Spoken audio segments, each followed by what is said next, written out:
inappropriate. It's like, is this black enough for you? I don't know. I like something in black. You fucked her eye so good she cried cum. That's so wrong. Listen, yeah, nut come out her other good eye. Then I might gotta slap her. I'm sorry. Like, what the fuck are you doing? So fucking inappropriate. It is so big. Then I put his head right under my balls. He's gonna jump. I'm gonna flip him up to where his dick is right here in my face. So fucking inappropriate. So fucking inappropriate. So fucking inappropriate. All right, everybody, and welcome to a weird part of the internet you really probably haven't realized you found yet. That's right. Here's a disclaimer right up front. We say naughty things. You have found the Inappropriates Podcast. It's the only podcast that's going to cover those top 10 lists that you didn't know you really needed and do the Mary Fuck skill for people you probably didn't know we wanted to do any of that too. Right now, here's your host, Matt and Nate. Welcome back to another episode of the Inappropriates. We have a very special guest here today. But as always, before we get to that, we've got to do the fictitious ad read. You ready for this one, Matthew? I mean, since I'm hearing it for the first time, I guess. I mean, this is like starting to become one of my most dreaded off the top of my head segments of the whole show, but let's go. All right. Hasbro brings you their version of Milton Bradley's The Game of Life, but adds a twist. Combining Monopoly and the game Sorry comes Not Sorry. Dude.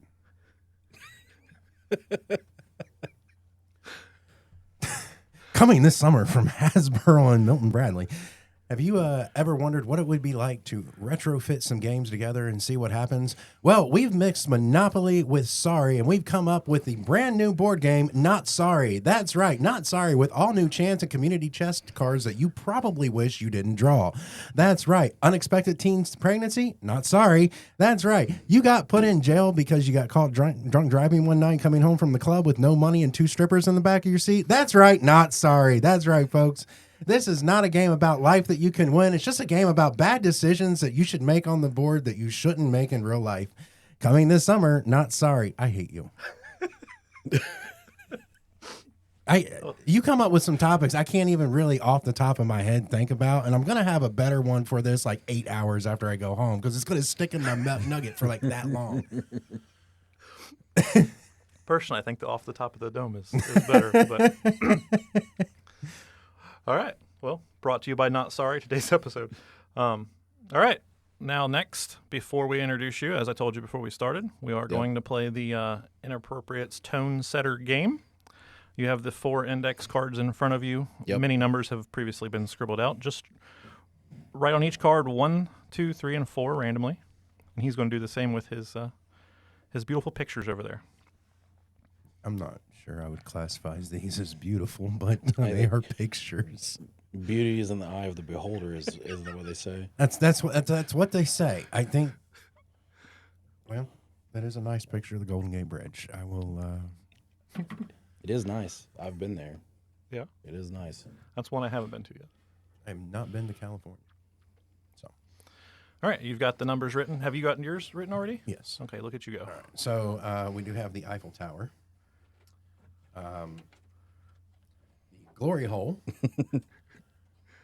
the Back Door, Oh boy. and Golden Gate Bridging. Those are all sexual innuendos. Mm-hmm. We're not going to do them. You're just going to... No, we're not. You're just going to choose which one you think is fun.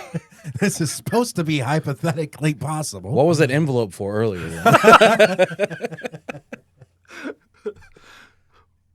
That must be post-show. Yeah. Once again, follow our new platform, OnlyFans, Patreon. Oh, jeez. All right. And so now I just whichever one you think is the funniest or whatever appeals to you, and then he'll tell you what number he wrote, and that will correspond with the index card you'll read. Okay, so the funniest, obviously, is I think Glory Hole. Okay. Glory Hole. That would be number 2. Okay, number 2. So then you just flip it over and you read it. What is your fetish that no one would ever guess?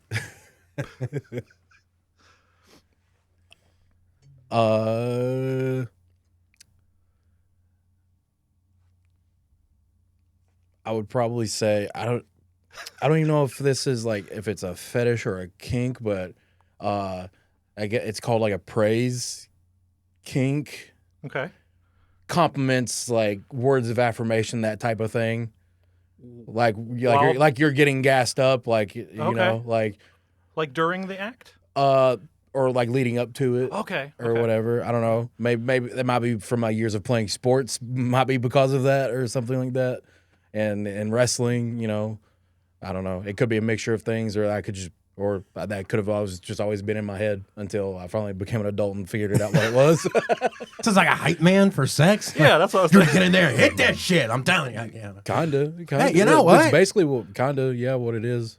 I mean, Would it work the same for instance, you're with your partner, Flava Flav comes in and he's hyping you up. Will that still? yeah, boy. I mean, maybe, yeah. Okay, Maybe. all right. Fair enough. All right. I feel like as long as if it fits the context of what's going on. I think most guys, if that would happen, they'd be like, you know what, fuck it, I can work with this. Let's go. like, you know, I mean, Flavor Flav's just hyping you up. He's not helping you with the act. So I mean, I would ask him if I could put on the clock. and he wears a top hat sometimes, and I ask him where I put on the top hat too. I'll get it all sweaty. That's but getting a whole new fetish now. What? If I walked in with Flavor Flav's clock on and a top hat, I just have a bad feeling I would just get laughed at out of the room. Like, what the fuck are you doing? Like you know. What did you say that was called, or what did you think it was called? It's called like praise kink. Praise kink. I Okay. guess is that what you would call it? All right. Oddly enough, this is the first time I think I'm hearing of this. But I think- mean, you know, I hear new Well, shit every day. that's actually a perfect segue because he is about to Oh my god. praise kink the shit out of you with this intro. So, Oh boy. Hey, do you want to read this now? I'm just kind of. I don't. Well, I saw on the top of it has my old last name that is not part of my name anymore. So what do you just go by now? It's just Crash. It's just Crash. Just Crash. Okay.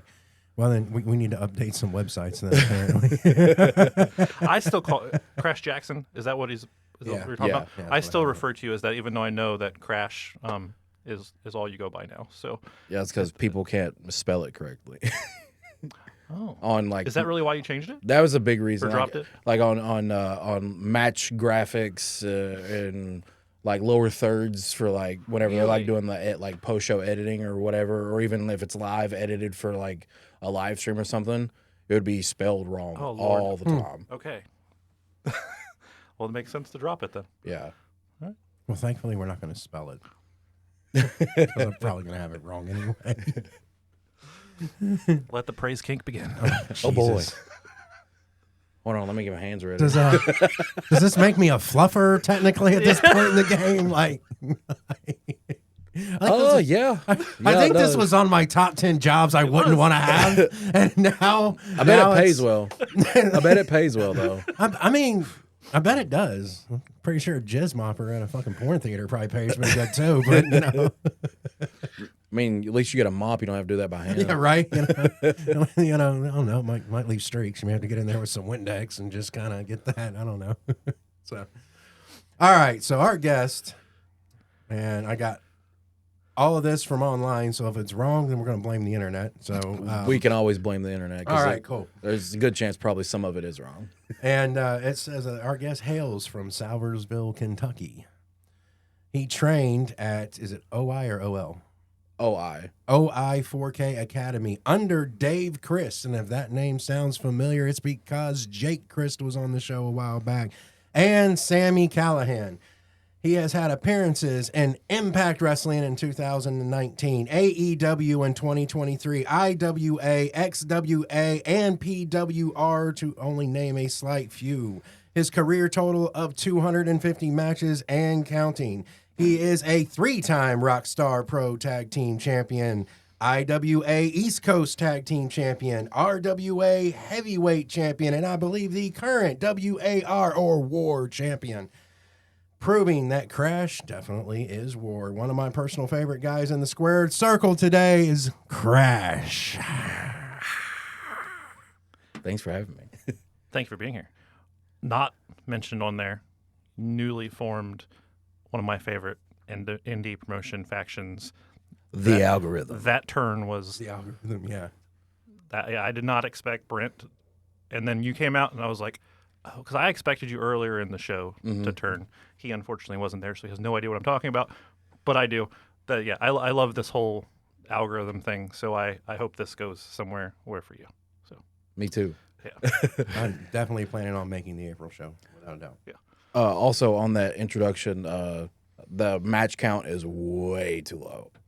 I'm like at like 800 something. Oh, shit. Yeah, What did you because that probably say? came from Cage Match, correct? I think one of the sources, yeah. Yeah, Cage Match is wildly like inaccurate, and I tried to contact something but in order to like add matches, you have to have like every like opponent and like dates and times. I'm like, brother, I've been hitting the head way too many times to remember all of that.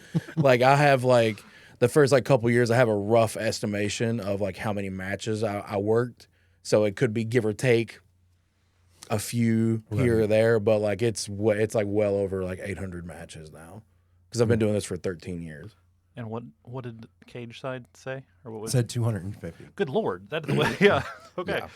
Yeah. It also said I debuted in 2016. I actually started in 2013 Okay. because I started at a local indie promotion near my hometown in Kentucky called Bluegrass Championship Wrestling. They don't run shows anymore, but that's where I initially started training. And then after about 5 years, that's when I moved to Ohio and moved into the Wrestle House at Dave's house at the time. And then during going to the OI4K Academy and then eventually becoming the Believe Academy that was run by Zachary Wentz and Ace Austin before Zachary Wentz went to WWE the first time. Okay. And then eventually it became what it is now, which is Pile Driver. So technically, as far as like whenever Pile Driver first became to be a thing, myself and Damian Chambers were like the first two like graduates from the school technically. So yeah, whenever it like first came to be an actual thing and not just a concept. Hell yeah. Well, thank you for correcting Cage side. The internet failed us again, but It'd be like that sometimes. we have all the facts on this podcast now. Everybody just needs to listen to it, and we'll be good to go. That's the worst way. It's probably like me at a fluffer job. I failed miserably. So that just works okay.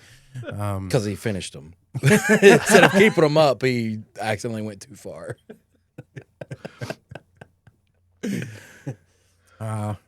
Go back and take a rest period. We'll try again. That's like my bad. Get him a banana.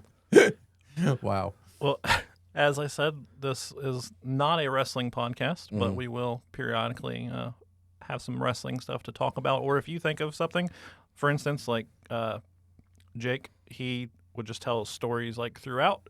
If you think of a story, like I don't know if any of the topic is going to spawn a story, but if it does, I don't know. please feel free to interject that. So yeah, but other than that, what is the topic you chose, sir? I chose games, top 10 games. Not just video games, but just games in general. Board games, drinking games, card games. If it's a game, saying you could If throw it it's in the considered list. a game at all, it's on. Yeah. All right. This was a tough one for me. We did. It's actually our second episode that we recorded. We're top 10 video games. So I've got a video game on here, but I kind of left most of the other ones off because I wanted to incorporate these other games. And I approached the list like if someone were to say, "Hey, let's go play this," I'd be like, "Yeah, let's do it right fucking now." Yeah. So all of mine are things that well, there's one, maybe not, but the rest of them are all. That was kind of part of my thinking with some of the games that I put on there, like the ones that kind of like made it into my much longer list of honorable mentions. There are games like if someone was like, "Hey, let's go play this," I would be like, "Okay, yeah, I'll drop everything and go play that game like right now." So, but I mean, my top 10 also obviously would be in that list, but like there's also these other games that also kind of fall under that, but they're not as favorited by me as the ones that are in the top 10, but they are still, I would consider favorites, just not at the same Worth level. mentioning. Right. Yeah, but So- definitely worth mentioning. If you want to go ahead and rattle some of those off, unless you have something you wanted to say first. No, Okay. I had to approach the whole thing way differently. How did you approach it? I just approached it as what top 10 games that I either over the course of my childhood lifetime put the most time and effort into, versus if I had the physical ability to go back and play some of these games that are on my list, I would drop and do it again in a heartbeat. And some of these things are just kind of so I kind of took it more from a nostalgia type aspect, but at the same point in time, a lot of the stuff on my list, if anybody under, I don't know, probably 30 is listening to this, you're like, what the fuck was that? Because this was all stuff we did growing up that, kids don't do anymore. But I have probably some of the best. You mean memories of. Roblox isn't on your top 10? No, Roblox is neither is Minecraft. Ain't gonna make my top 10. I'm Minecraft sorry. is in an honorable mention. Okay. Is in honorable Hey, I like Minecraft. Too. even though I have spent a lot of time playing Minecraft over the years, for me, I feel like it didn't deserve to make my top 10. I would drop it and play it like if we were back home and you were like, hey, you want to play Minecraft? I'd be like, yeah, let's do it. And but Right. it's just there's just some of these other games that just like have like a bigger piece of me, I guess is what I would say. Yeah. That puts it over that. Gotcha. These 10 got the biggest pieces of my heart when I came to looking through the list. So. Yeah, yeah, pretty much. Because I also have some like a little bit of nostalgia with a few of these because like they may not actually be like the greatest game of all time, but to me like I have like a lot of good memories associated with it, or just like a lot of good times had playing that game. Right. We've talked about it before. That's why I like doing it this way, because none of us have discussed what's on our list. However, we all approach it differently. Every time me and him for sure, and a lot of times the guests also, we have shared something on the list, sometimes even in the exact same spot. Like your 8 could be my 8 as well.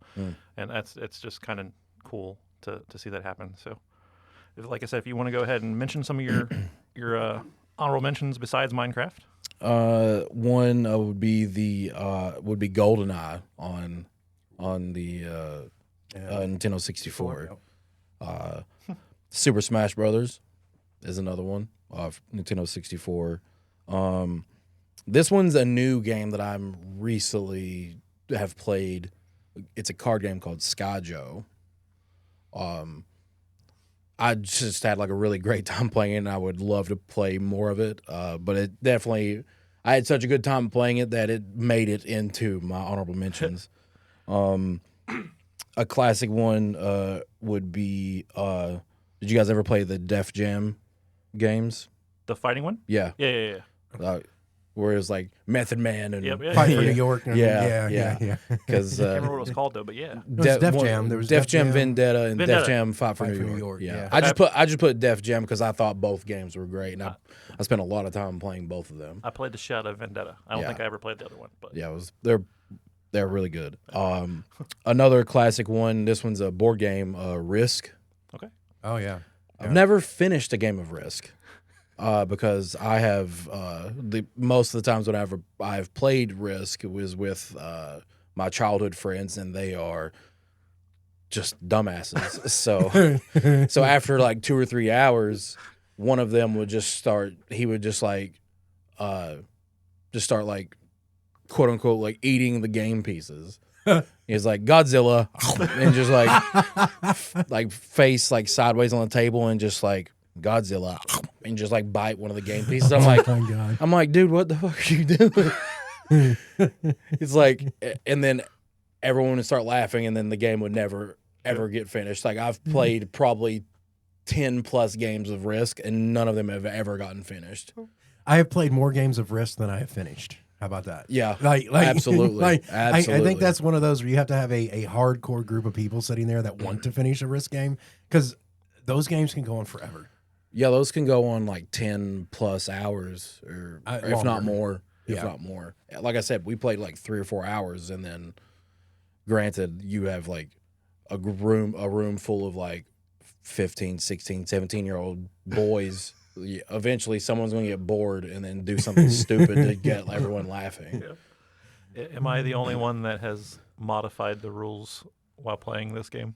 No, probably not. I mean, out of the three of us. Probably. Okay. Whenever I played it, we probably didn't understand the rules to Exactly, the full that's it. capacity enough to modify it, so we just tried to play it to a T. Okay.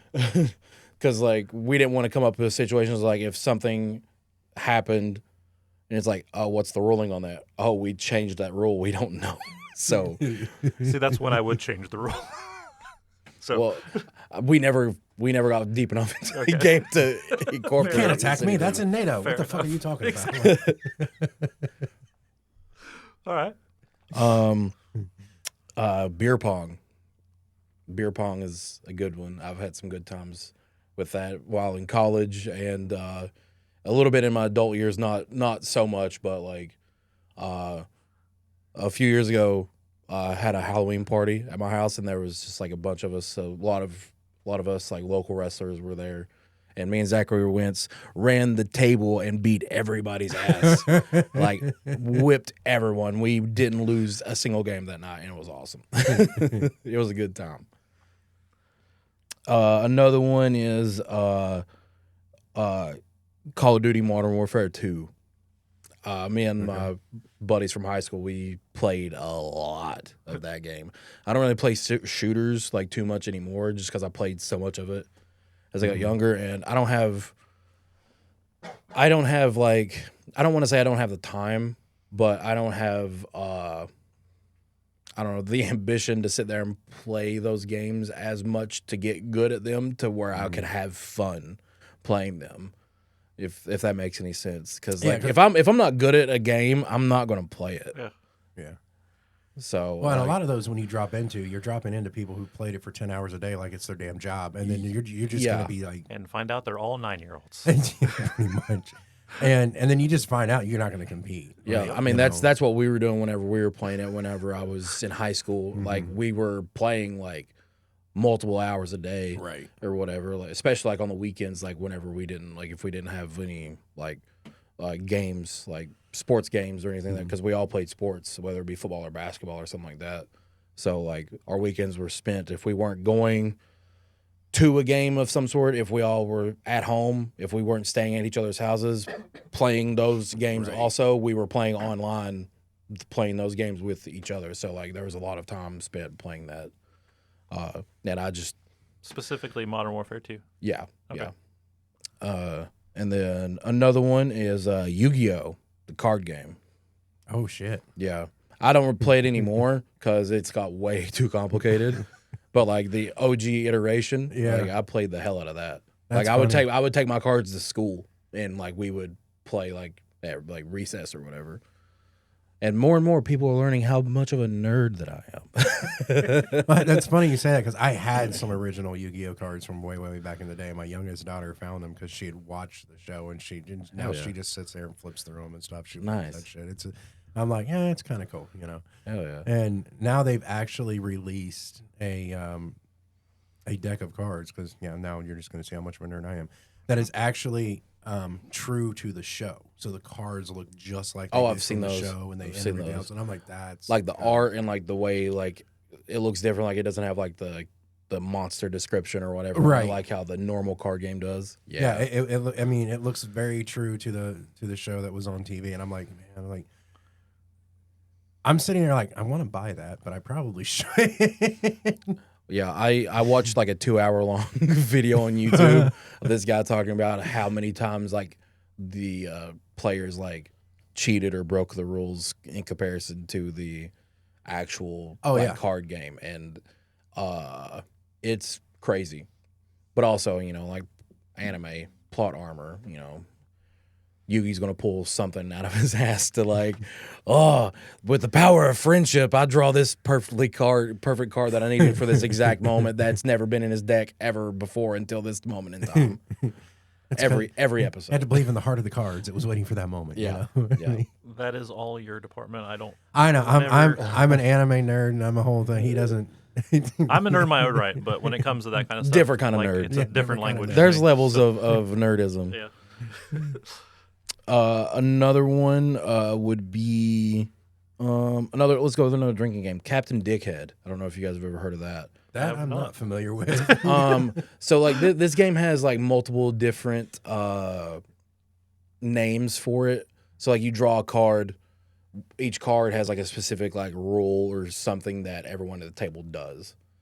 And then if you draw the ace of spades, that is the Captain Dickhead. That means you get to make a rule, and like that's a rule that everyone has to do. Oh, okay. Yeah, but like each card, like you pull out like a 7 heaven, you like pull it up to the ceiling or whatever, or like 6 is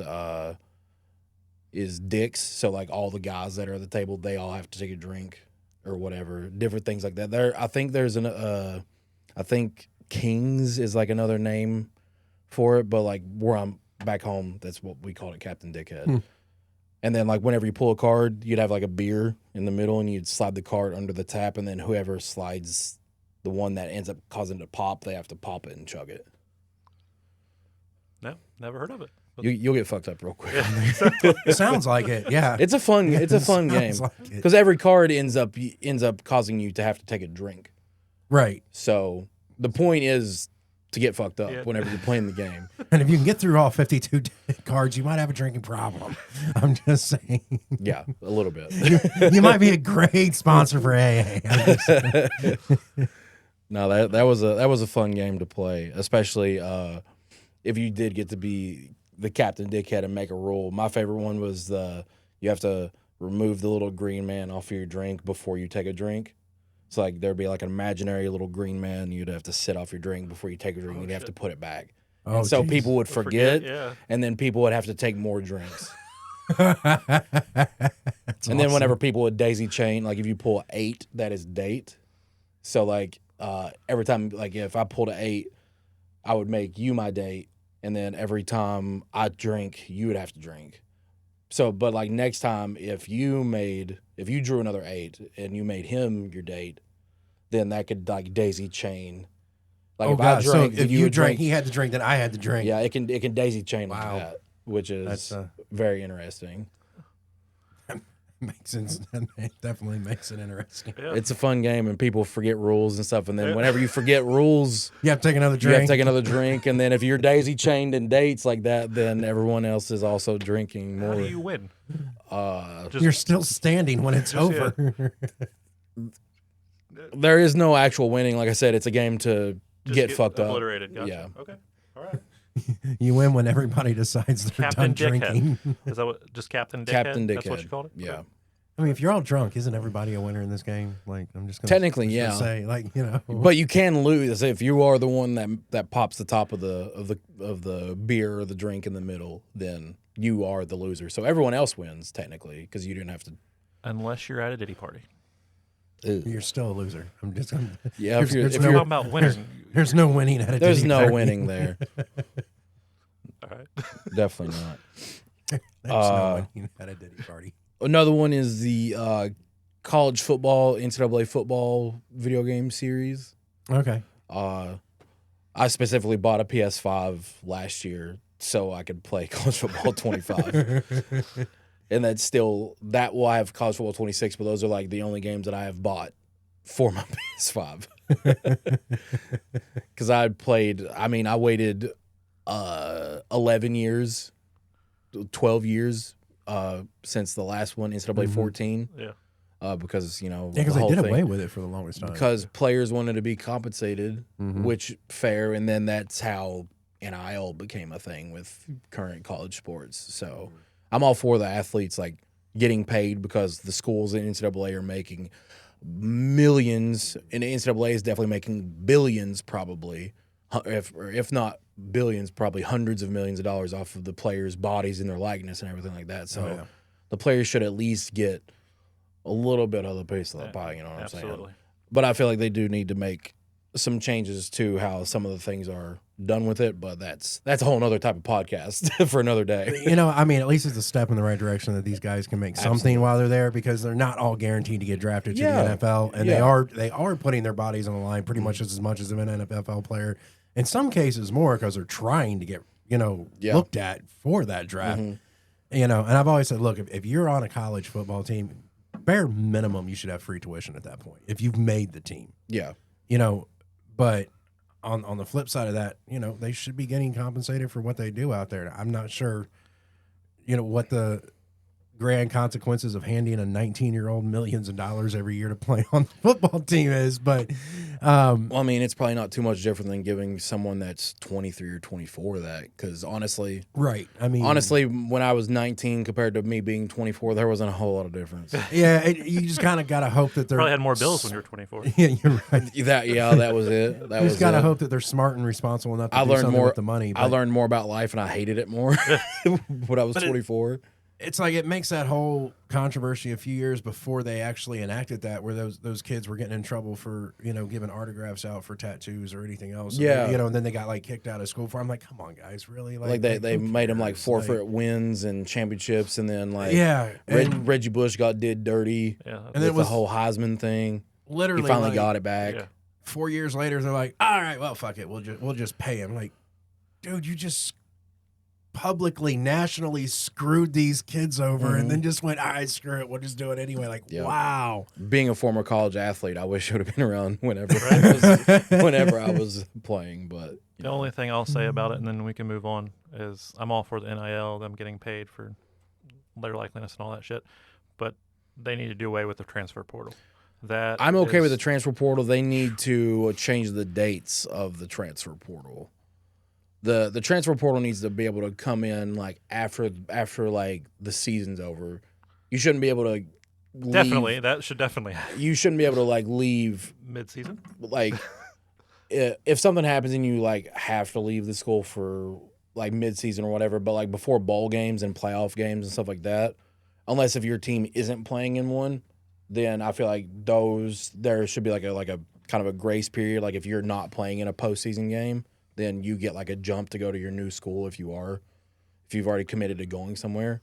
But there should definitely be like the calendar should be adjusted. Also, I hate the fact that we have to wait till the end of January to see the national championship game. I miss watching that like January 5th or something. You know what I'm saying? Just so they could put it on like a Sunday. I'm like, I don't want to watch it on Sunday. Put it like, like make it like earlier in the month. I don't want to wait a whole month to watch the national championship game. Like I want to be able to binge watch all these bowl games and the playoff games and everything and like within like 2 weeks of each other. Kind of like March Madness, but January college football games. Yeah. Kind of. Yeah. All right. Did I say with the portal, I say make it even more unpredictable, man. Like, I just want to be watching that college game and halfway through that wide receiver walks over to the other bench, puts their jersey on and goes, nah, I got to school here now.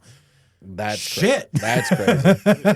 That would be crazy. You see the announcer up there, oh, God, the tides have changed. Like all right, back to your honorable mention. Make it like wrestling. Hey, you just turned heel right at quarter 3. Like a Tar Heel. That's what I meant, Tar Heel. My bad.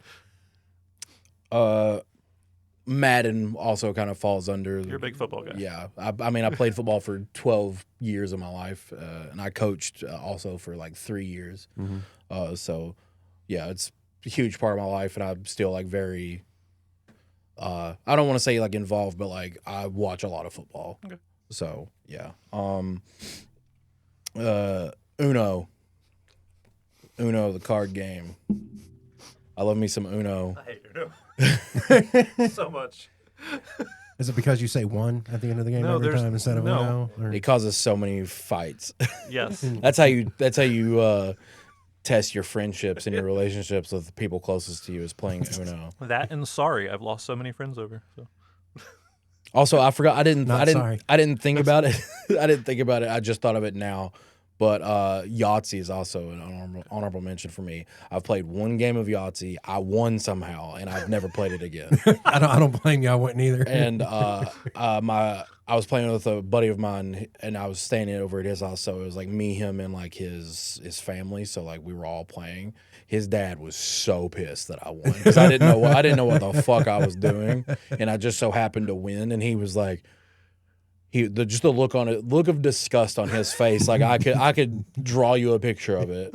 You just came in and shit on his game in his house, bro. Yeah, because I guess he wins all the time. or whatever. jeez. He won all the time That's whenever the they one would. you went out on. Yeah. Never. I don't blame you. 100%. I'm undefeated at Yahtzee, but I'm not going to defend that title ever. So. Add that to his Wikipedia. Yeah. Undefeated. Undefeated at Yahtzee. Undefeated Yahtzee champion. Yeah.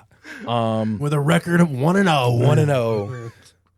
Undefeated. It's been standing for over a decade. Well over a decade. Some championships just don't need defended. I'm just saying. Yeah. Let's see. Another one would be the WWE 2K series. Mostly, I'm a little bit partial for it because I've done some motion capture work for them. Oh, So- wow. So that is, I'm a little biased because I've worked for the company. So, yeah. So that's a little bit of something. Did a little bit of work for on 2K24. Actually, I did a lot of work on 2K24 because I redid all of the movements for like the heavyweights and super heavyweights. So like, if you play any of those games, or anybody that listens plays those games, if they notice that the super heavyweights move more true to form, you're welcome. They're not moving around like Andre the Giant's not moving as quickly as Rey Mysterio. Yeah. So Right. you know what I'm saying? So like I redid all of those movements, and I also did Bronson Reed's motion capture. Oh, hell yeah. It's like his entrance and his moves and stuff like that. I also did Odyssey Jones, but he never made it to the final cut, and then you know he doesn't work for the company anymore. So Right. And then I did a little bit of work for 2K26, but I can't talk about that because the game is just now about to come out. I think early access people are playing it, but they haven't sent me my code yet. So This podcast won't drop until April, I think, late April. oh well, Yeah. And doesn't the game normally come out in the beginning of April? I think. I think it's. Let's see. I think on brother, PlayStation I'm not even right now. I'm not even sure. I know like people It's have like available, I think, on PlayStation. like, Not all the extra stuff, but I think the base game right now you can get on PlayStation. yeah, like there's like early access stuff. People that like pre-ordered Yeah. Right. and stuff like that are able to play it currently. But like it still hasn't got like it doesn't have like the day one because I've seen people complaining about like there's like glitches and bugs in it right now, but there's always a day one patch whenever the game fully releases. I haven't bought a WWE 2K game since Cena was on the cover. It's been quite a while. Oh my god, what was that one? I was like, I got the special edition one with that too.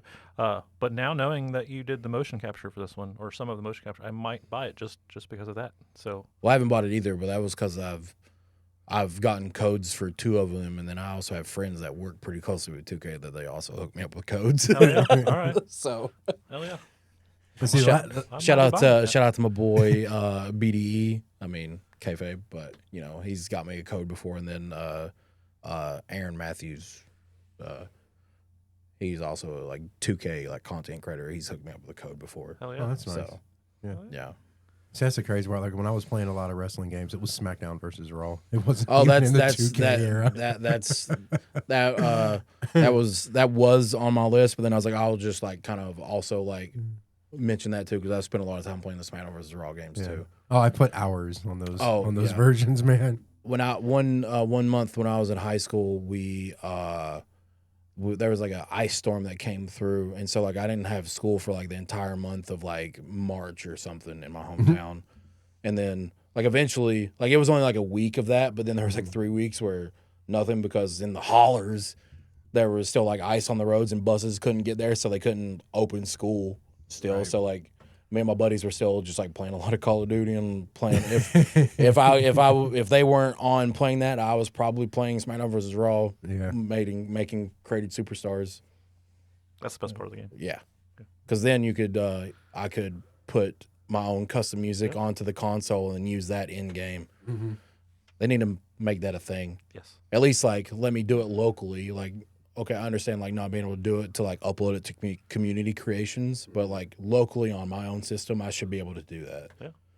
Because I think that's just like adds to it. Like if I created And you myself, could do your own entrance music. if for I that created character. myself, then I could put my own custom music on Right. there because I do have custom music, and also I don't know if they're on there yet, but I also have when I did mocap, I did some of my own movements whenever they were like first getting me like used to doing the stuff. Mm-hmm. So like I don't know when they're going to put in there, or if they're already there, and I just haven't seen them or found them yet because I haven't played the game since 24. Right. So there are probably some of my movements or whatever that might be on there. So, but whenever they do get put on there, you could at least make a more authentic Crash. Yeah.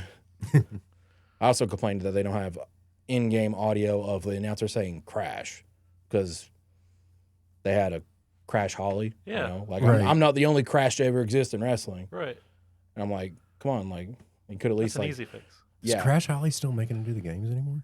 No, I don't think so. But still. I mean, not even as a tribute type deal. I mean, I know Benoit's never going to make it back in the games, but I mean, I don't think so. they did a NWO pack that had, Hulk and all the guys Can't that remember the last one. That definitely Crash aren't was in. wrestling anymore. But like Crash Holly's kind of one of those guys. I know he's passed away, but I've not that I'm aware of. I can't remember the last one that he was in. I don't even remember the Might last have been one a Bob Holly SmackDown. was in. Going. Yeah, I also haven't played for a while, so I guess Yeah. I'm not the expert either. Yeah. All right. another honorable mention, Among Us. I don't know if you guys ever played that. Yeah. Oh yeah. Spent a lot of time playing that whenever I was streaming on Twitch. And my friends that I would play with, they would just for jokes, like, even if they had no information to go by, even if I wasn't the imposter or not, they would just sometimes vote me out for the laughs. And I'm like, you guys are killing my content. All 7 of my viewers, all 5 people that are watching me right now, they're not getting good content. So I'm just gonna be a ghost floating around the screen, doing my tasks, I guess, and not getting to have any fun. Because they would always say, when in doubt, vote Crash out. That's your content right there. Hang on, guys. Hang on. Who do we vote out? Hey, yo, Crash, you streaming right now? All right, now we got our answer. Yeah, pretty much. That's how it would go sometimes. That's how it would go. It was a lot of fun, though. I had a good time playing that. Another game that's kind of similar to that in a way, it's a card game called Town of Salem. Mm-hmm. I don't know if you guys ever heard of like Mafia or Werewolf. Mm-hmm. It's kind of similar to that. You draw a card and like each card has like a role, and then it's kind of a social deception game where like the bad people would try to eliminate the good people. Essentially, it's kind of like Among Us also, but like card game. Like a physical card game? Yeah.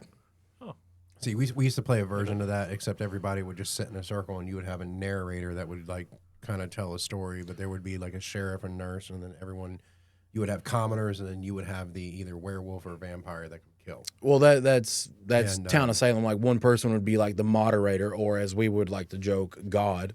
The person that was the moderator would kind of like narrate and like let people know like what happened, because like you would during the day, people would try to suss each other out one way or another, depending on like if they had like a specific role as a good person to like if they had anything that could like help them figure anything out like that or whatever.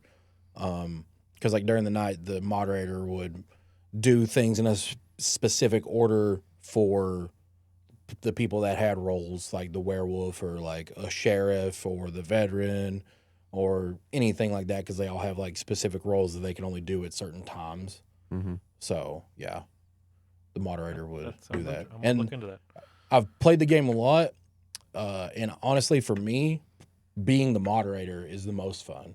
Oh yeah, Because seeing the chaos Yeah. and watching everyone react to like certain things, how it would happen. Because the way we would play it, we wouldn't just like sometimes we would have people like everyone would like close their eyes, and then whenever they'd wake up, whoever like died in the middle of that, we would just like they'd be like playing dead, like in the middle of the floor or something, like if we're playing in the living room or something like that.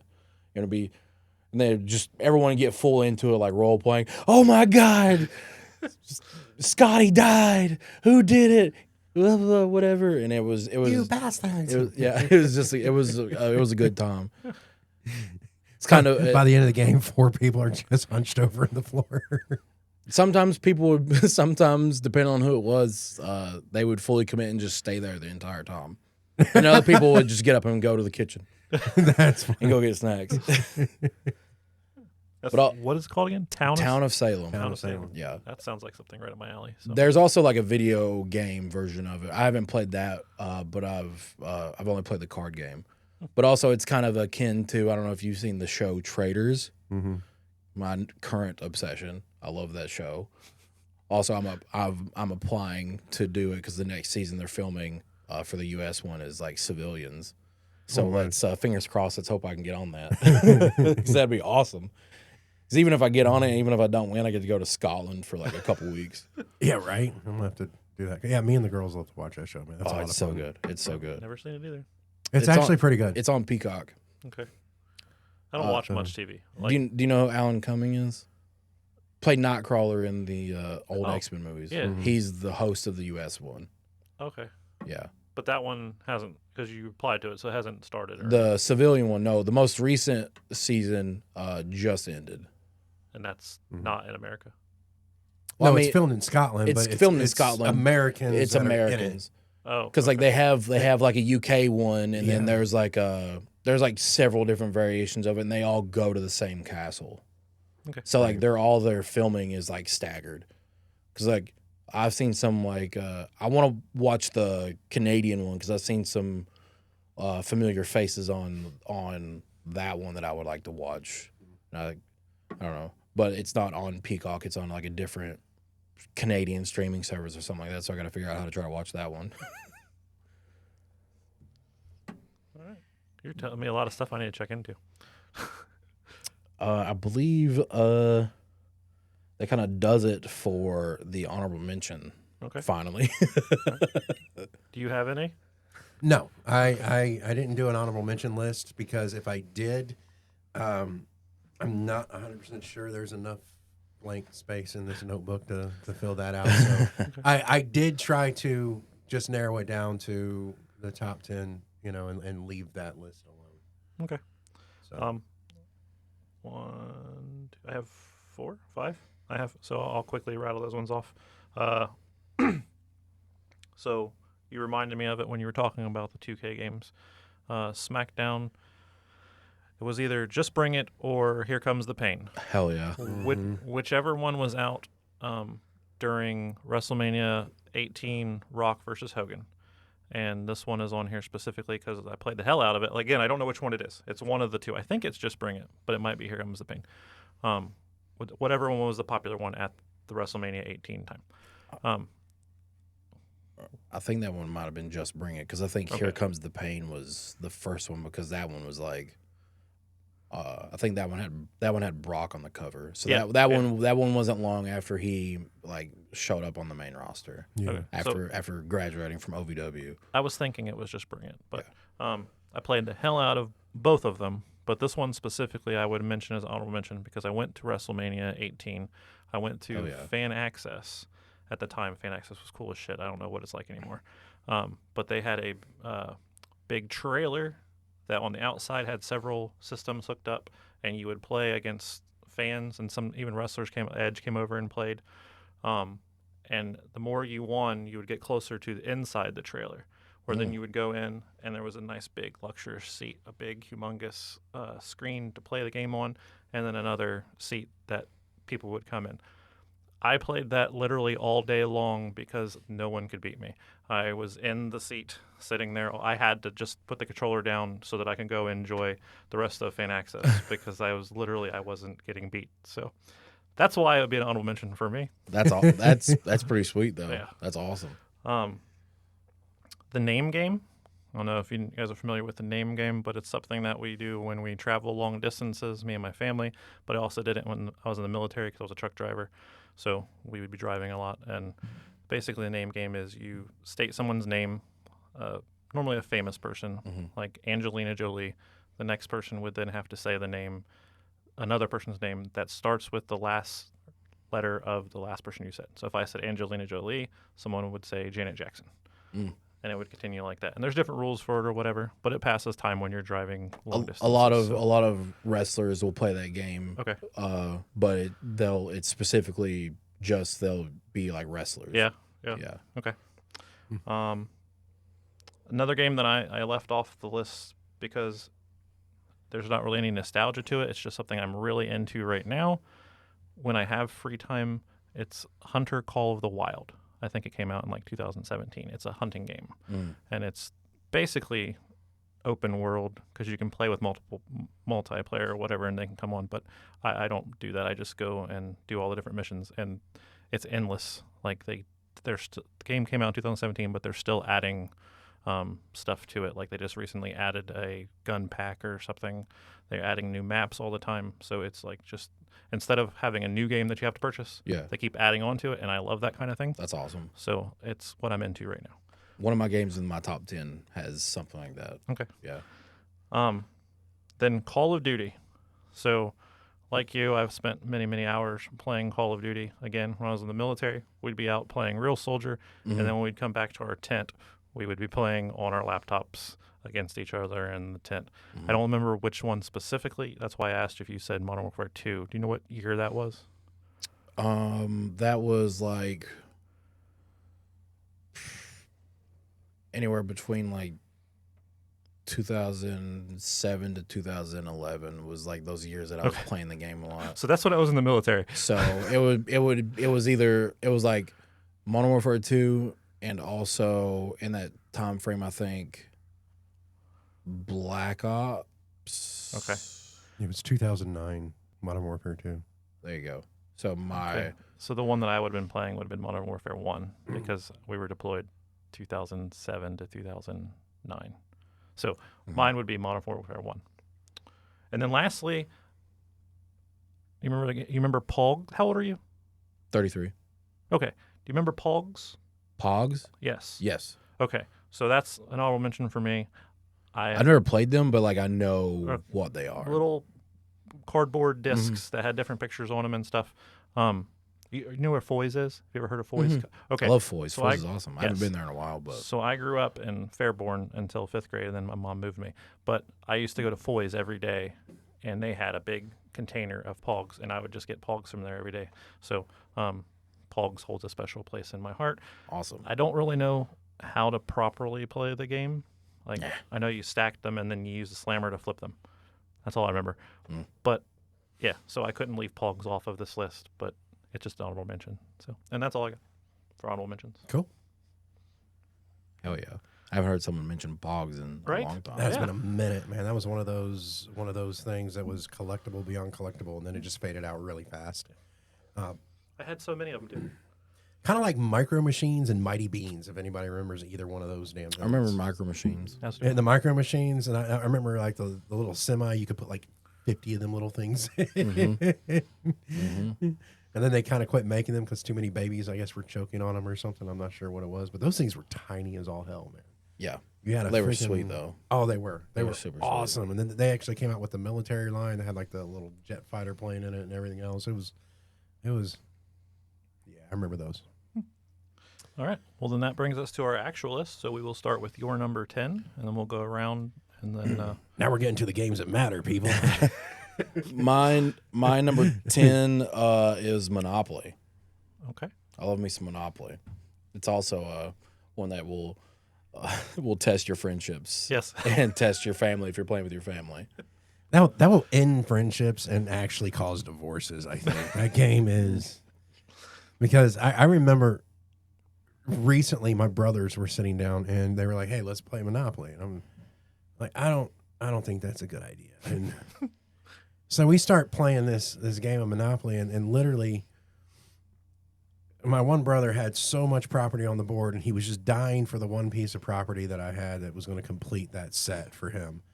I said, I'll tell you what, I'll let you have it, but you don't charge me rent ever. What a good deal. And he took the deal.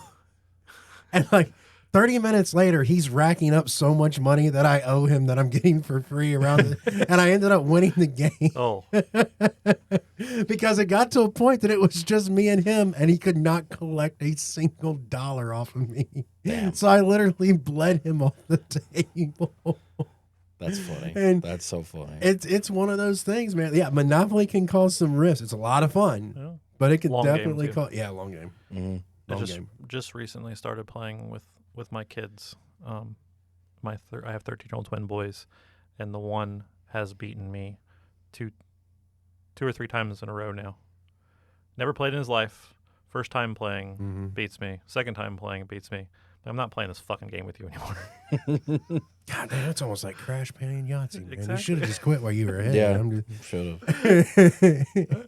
Monopoly, good game. All right. I mean, it's like my kids, they won't pull the board game out and play. Like, you want to get on Monopoly Go? No, I don't. Monopoly Go. If I'm gonna play a video game version of Monopoly, I'm gonna play like the one that's like on Xbox or PlayStation. You know.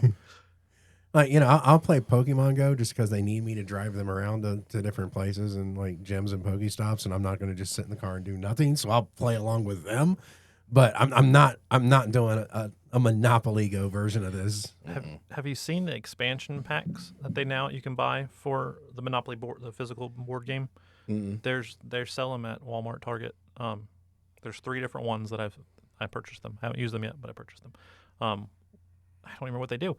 One is where the not parking, free parking or whatever. Something goes there, and it does something for you. Again, I haven't used them yet, so I don't know what I'm talking about them other than just ask if you've seen them.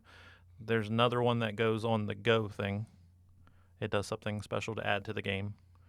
And then there's another one I think that goes in the corner of the Go to Jail. But they're like $10 each, and you can buy them. And I need to try to Because play I know it. now they have it set up to where it's like all digital on like credit cards and shit. That's another version of Monopoly. Because there's no like Yeah. bank or something. Like, I haven't it's played gotten that weird. one, and I don't feel like I would like that one. Yeah. I like the fun of like having like the physical Monopoly money, money. yeah. But it was fun because I know people that play are like, oh yeah, you can get up to like millions of dollars. I'm like, holy hell! Like, That's crazy. Like- What's the point though?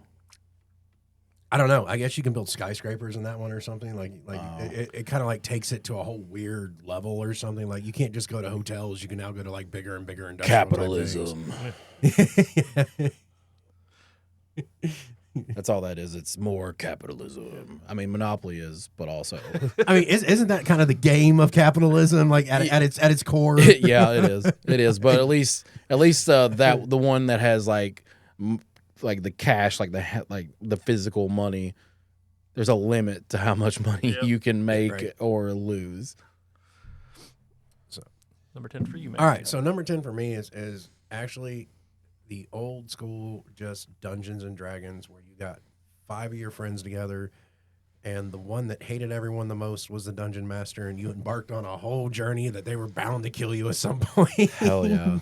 And, it was one of those things where I really didn't get into it till around 19. I had a few friends like, hey, yeah, come on over. We're going to play Dungeons and Dragons. And up until that point in time, I was raised to believe Dungeons and Dragons was going to summon a demon or the devil into the house. So, but sitting down and kind of playing it, just entire role playing kind of lets you use that imagination and use as a kid all over again.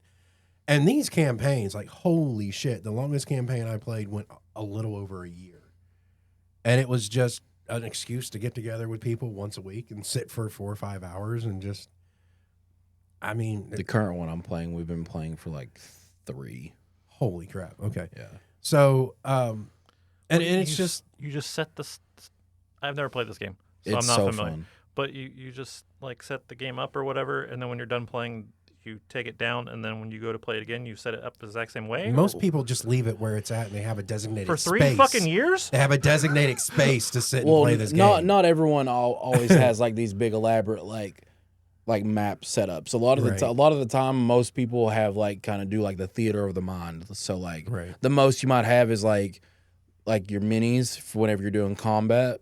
But most of the time, you're sitting around a table talking about what you're doing, and you're all like in your heads visually like seeing the things or hearing the things that like the dungeon master is talking about.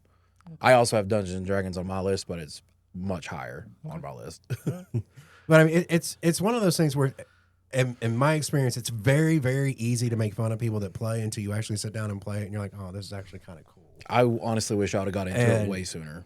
It's kind of just one of those things where it just lets you.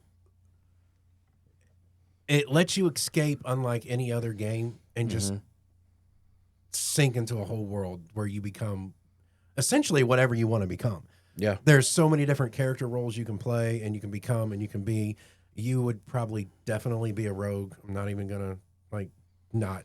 I don't know if that's a compliment or an insult. But It's a class. It's a class. It's a class of type, very sneaky, kind of backhanded type class, in my opinion. Thanks. So depending on the subclass you end up choosing, because there's like a thief, but then there's like a swashbuckler, right? And so so you have a class, and then there's subclasses. So there's a lot of different ways you can kind of like almost flesh out the personality of your character in a way.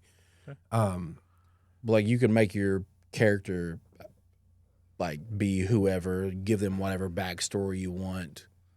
Everyone always goes like the super tragic backstory just because it's easy for like world building and like storytelling as far as like doing stuff like whenever the DM is making like plot points for the campaign or whatever. Like having the tragic backstory is so much easier, but it doesn't always have to be super tragic. Your character can have a normal life and just decided, I want to just go start adventuring because I've fulfilled my life doing whatever I was doing previously. I need a new challenge or something like that. And people that do that, typically a dungeon master creates massive amounts of tragedy for them just in the normal storyline. Yeah, so then they'll have some grit and edge to them by the time We we're returned done. back to his hometown. His bakery's burned down, and his father was nailed to the tree outside of the back. God damn! Whoa, Pretty much. So, I always thought it sounded really neat, but kind of what It's fun. you said with your friends are all dumbasses or whatever. That Well, I don't play D&D with those guys. I play D&D with different people that are all like pretty passionate about playing. So everyone like we goof off and like there are times where it's fucking stupid and we don't actually get anything accomplished in those few hours we're playing, but we still had fun. So sometimes some sessions are like super serious and others are not. So it depends. Like we just had we did two shopping episodes in a row where we're like buying gear or getting stuff enchanted. right. So, And then there's always somebody who's going to be a bard that's going to sit in the corner and sing every damn thing they do, and it's just going to be. or they're going to try to seduce everybody. Because that's what bards do. So it's just. It can just be a lot of fun. It's just a way for you to sit with friends and people who really enjoy the game and the world building and the storytelling of it, and you'll just clown, man. It's just not it can end up being, if you can make it past the rolling of your character, that can be like 3 hours. Yeah. the what of your character? So you roll dice to get like To do your points, so to stats. speak. Yeah, Because like you have like 6 main like stats that will basically, at least like starting off, as your character levels up, those can get higher or whatever, or magical items can help those increase as well. But like as far as like the base goes, like your initial rolls will determine like what you get for strength, dexterity, constitution, intelligence, wisdom, and charisma.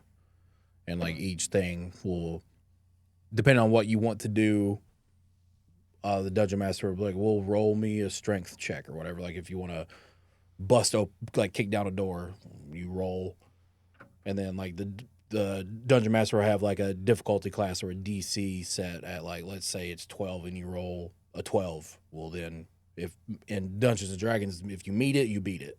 So you roll a 12, you kick it down.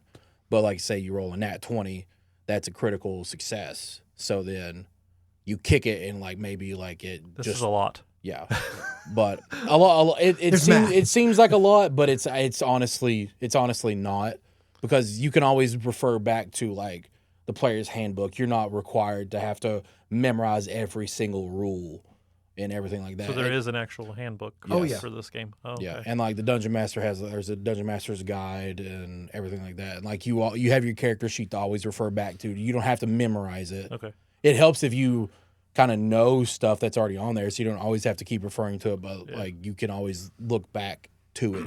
So you don't have to memorize an entire book of rules and spells and all this stuff, because like you can just always refer back to it when you need to.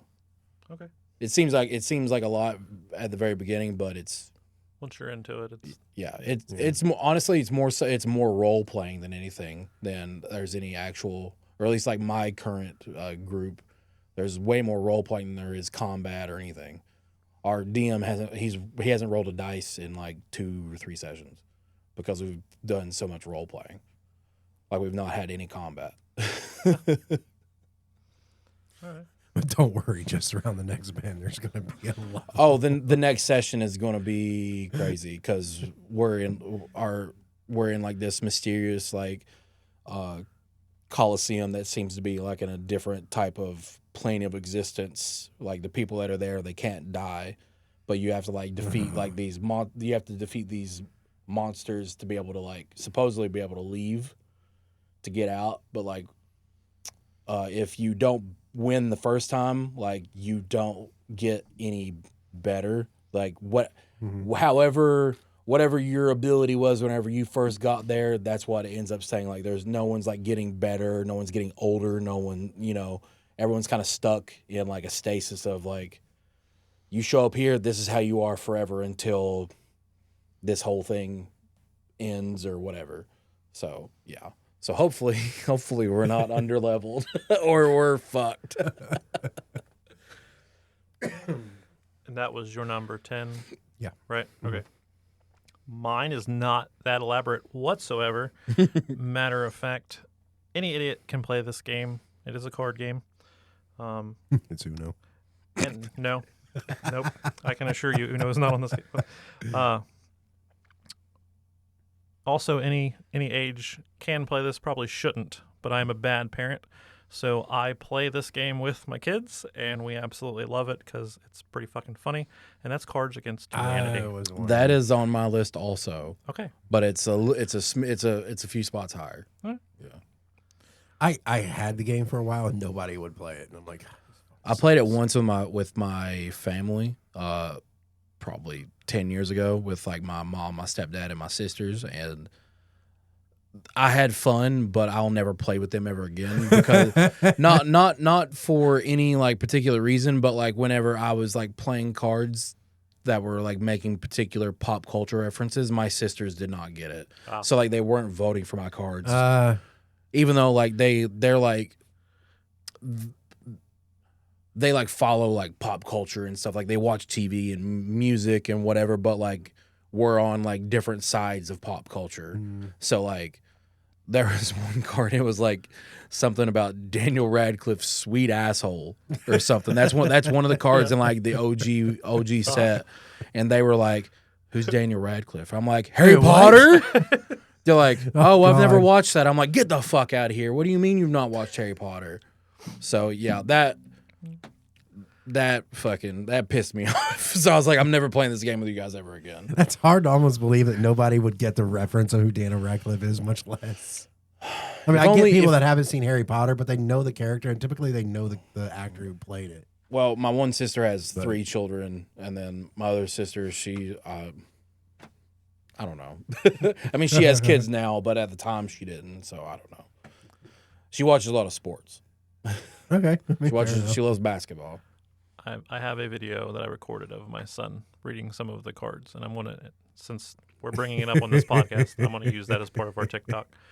But yeah, I'm not actually a bad parent, but I don't know if I should be letting them play That's this what game. every bad parent says. I'm not actually that bad. I think you kind of have to wait till your kids are grown up to really figure out if you were a bad parent or not. Because I'll be honest, as a parent, you always think you're going to be an awesome parent at some point, and then the kid becomes the kid. And at some point, you're just trying to be the best parent you can and hope they don't turn out more fucked up than you. Because that's exactly what your parents did. Was trying not to. I mean, not to fuck you up. I can honestly say I think I've made some better decisions, but just I don't know that I have. Okay. Some of mine are glaringly better because it's like I've stated many times before, raised in a cult, did not raise my kids in a cult. I kind of think that puts me on a little bit better parent platform. Just a little bit. I'm just going to go with, they don't have to sit down and open up, Amazon Prime and go, well, fuck, there's a documentary on the fucking cult I was raised in. God damn it. My kids will never sit down and do that and then click on the program and go, I know that person. Fuck, that was my pastor's daughter. Fuck, I know who that is. Fuck, I know who they are. I need to go home. God damn it. And get on Amazon because I'm curious as fuck now. Season 1 of Shiny Happy People. Shiny happy people. Yeah. Okay. And when it comes to some of that pop culture, whatever. Do you know who the Duggars are? The name sounds familiar, but like All I'm the drawing a fucking blank. kids. The oldest son's now in prison for child porn. They were kind of doing some wow. crazy ass shit. They were the poster family for the cult I was in. I've actually met them. I knew them back before they had 19 kids. They were hovering around the 10-12 mark when I knew them. But they got a TLC show and pretty much kind of just uncovered everything that was really fucked up. I've probably like seen it and not like.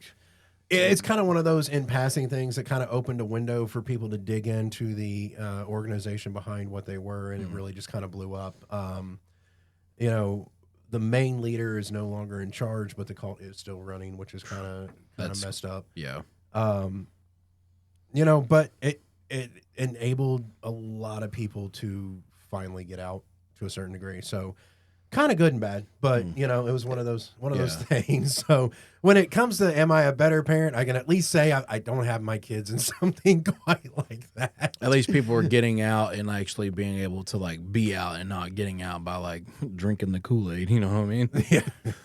Thank God it wasn't a doomsday cult. No, it was easier to talk people into having a lot of kids and raising them in the system than it was to recruit new members. So having a big family was kind of something they really pushed. And then if your kids were what I would call mildly could think for themselves, you sent them to a training center where they could take care of that. So interesting way to grow up. But, but at the same point in time, I have a big disconnect with my kids that make me wonder if I'm a good parent because I didn't have the whole public school system. I didn't go through a lot of that. And in some ways that's good. Some ways that's bad. Yeah. But at the same point in time, I'm still sitting here by the seat of my pants trying to not be the bad parent. So your dad never played Cards Against Humanity with you? No. And I personally think to this day it would be hilarious if I could talk them into sitting down and playing one round. It would go to where the cards get dealt out. They would flip them over and go, no. And the game would probably end right there. Oh, you don't mean they would be interesting in seeing Daniel Radcliffe's sweet asshole? No, because then I would have to probably explain Daniel Radcliffe and maybe the sweet asshole. I'm not sure which part of that I would have to explain. Well, I not to get mushy, but I think the fact that at least like you're aware that you were like trying, I think that's something in and of itself. Because like a lot of people are not self-aware enough to they just automatically assume they are doing the best. So the fact that you were even questioning it like means that you like truly care. Yeah, I think that's a big thing. I had a guy tell me one time, he goes, man, bad parents don't give a fuck if they're a bad parent. He goes, so that should tell you something. Mm-hmm. If you're worried about whether or not you're a bad parent, you're at least trying to do the right thing. Yeah. And hopefully that will speak to something. Yeah. So, but What brings us back to you with your number 9? Number 9, Clue. Okay. All right. Ooh. Clue. I love Clue. It's a good time. It's I haven't been played it. years. I haven't played it in a while because last time I played it, someone got mad and flipped a table. Well, no, they didn't flip the table. They flipped the board. So Was that someone you? no, it was not me. It was not me. No, I'm competitive. I don't like to lose, but like I'm not like flip the table like cause I'm losing unless it's bullshit. Dude, I would have to laugh at that point because I thought he was going to be like, yeah, we were playing and Godzilla came into the mansion and ate the candlestick. And the whole game was fucked at that point. No, the last time I played Clue was probably like 7 years ago. So, yeah. One particular person got real pissy because they caught up in a lie in the game or something. I don't know what the fuck happened. Like that's not even part of the game, and it was just stupid. It's just dumb. But I did find like a version of the game from like the 80s at a local thrift store in Dayton. and it has like all the game pieces to it, and it's got like the OG box. It's a little wow. beat up, but like the artwork is like the OG artwork, and it's sweet. Still It's got that super little sweet. paper envelope you slid all 3 cards in. Well, it's like it has that, but like the artwork is like it looks like the people from the movie. Oh, On okay, the box. yeah. Yeah. So it's like vintage as hell. It's super sweet. I haven't played with that because That is I don't kinda cool. it's on like my I have like a little shelf with like all like the board and card games and stuff like that. So Right. but like I don't want to play with it and it like somehow me like fuck it up or something. Yeah. I mean, it's already kind of beat up. It's been used, but I don't want to make it worse because I just think it's cool as hell that I found it because I think the box, like the year that it was put out was like 88 or something like that, and I found it like 8 months ago at a local thrift store in Dayton, which is pretty sweet. Yeah. And the fact that it has all the pieces to it is amazing. Does it have the instruction manual? Yes. Do me a favor. The fact it's complete is the amazing part. Yeah. From Yeah, 1988. because like I will like if I find something like that at a thrift store, I open the box and I look through it. I don't buy it willy nilly because like I'm not gonna spend the money on it if it's not all there, even if it is super cheap. Do me a favor if you think about it. If you just happen to be, oh yeah, he said to check this. So a little known rule that I've always played by is that Scarlet goes first. People always seem to not know that rule, but I know that I read it in the original one that I had when I was a kid. So I've always been Scarlet because Scarlet always goes first was a rule part of that. So if you can remember, would you look in that pamphlet? Or that Absolutely, I'll instruction? look. Yeah. Okay. Because I remember that was a rule that I read, and that's why I always have. Every time I play, I'm always Scarlet, and people are like, "That's not the rule." I'm like, "It was in the original one." You're gonna get a message with a picture on it later that says, "Actually, it just says Scarlet's a bitch." I don't know. Clue, very good game though. Yeah, very good. Fun game, fun. I like some murder mystery stuff. It's a good time. Yeah. All right, so my number 9 goes to that childhood game that never really required a whole lot of setup. It just required you digging through the trash and finding an old rusty can that somebody emptied their dinner contents out of the night before. And that's the old go outside and don't come in till the street lights come on game of kick the can, where you got all your friends together, and it was that modified hide and seek game. And I'm getting looks like no one knows what played the fuck that game. game I've played that game. is. We would use like a water jug, like a gallon water jug. But we would also play it at night.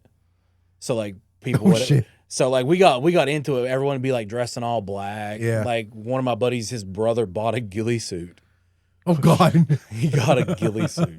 I'm taking it serious. they're going next level on this shit. Oh, like this would be something. So like we would have like all of us played football together. So we would like play the game that like Friday night. Then like Saturday night we would all stay at our one friend's house because he had the biggest house and like they had like more kind of like land like around the house. So like there was like hills and the trees and a lot of places like kind of like hide and stuff like that. So like we would always play there.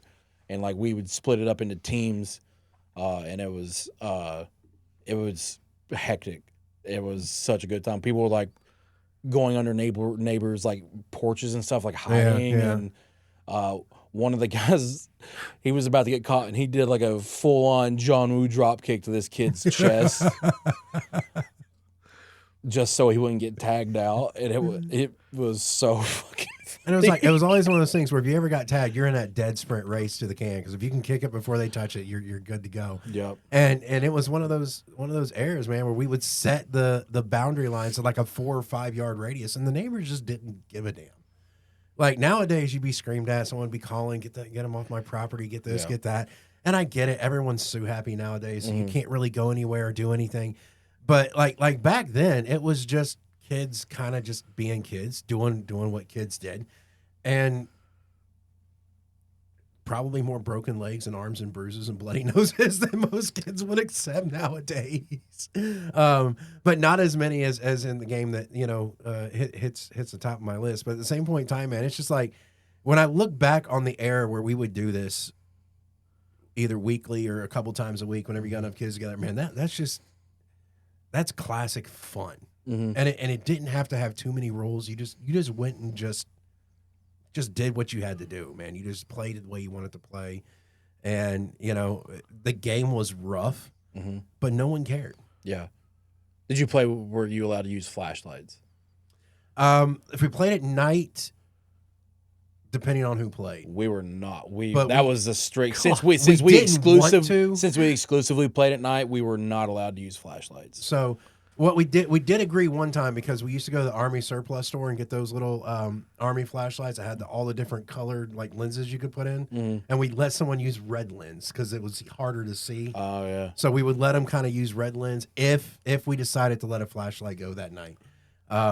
But it didn't matter to us, man. We would play during the day, at night. Like you just had to be better at hiding during the day. I mean, Yeah, we like to play at night because all of us, like I said, we all like played sports and stuff like that, and most of us had like girlfriends growing up. So like during the day, like if it was like Saturday, we'd go hang out with our girlfriend. Like Saturday, like afternoon, like we go hang out at the park or go whatever, go see an early movie because we're going to my buddy Justin's house, and there's like 15 of us going to his house, and we're all going to play kick the can all night until like 4, till basically almost the sun comes up. now see, capture the flag was nighttime only for us.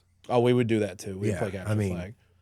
But like it got serious. Like where like the teams was always it got to the point where the teams were always the same, and like we were keeping score who would win or whatever. My team, we were the Wolverines. Okay, Because we were because we watched Red Dawn. We were like Red Dawn Wolverines. If you've watched Red Dawn, yeah. So that was kind of a big driving point of like inspiration of playing the game. And the for longer us. you played it, the more outrageous it got, man. Like, Yes. that's just how it was. Like at one point, it was just a tag you're at. Suddenly, we're clotheslining each other and fucking slamming around. Yeah.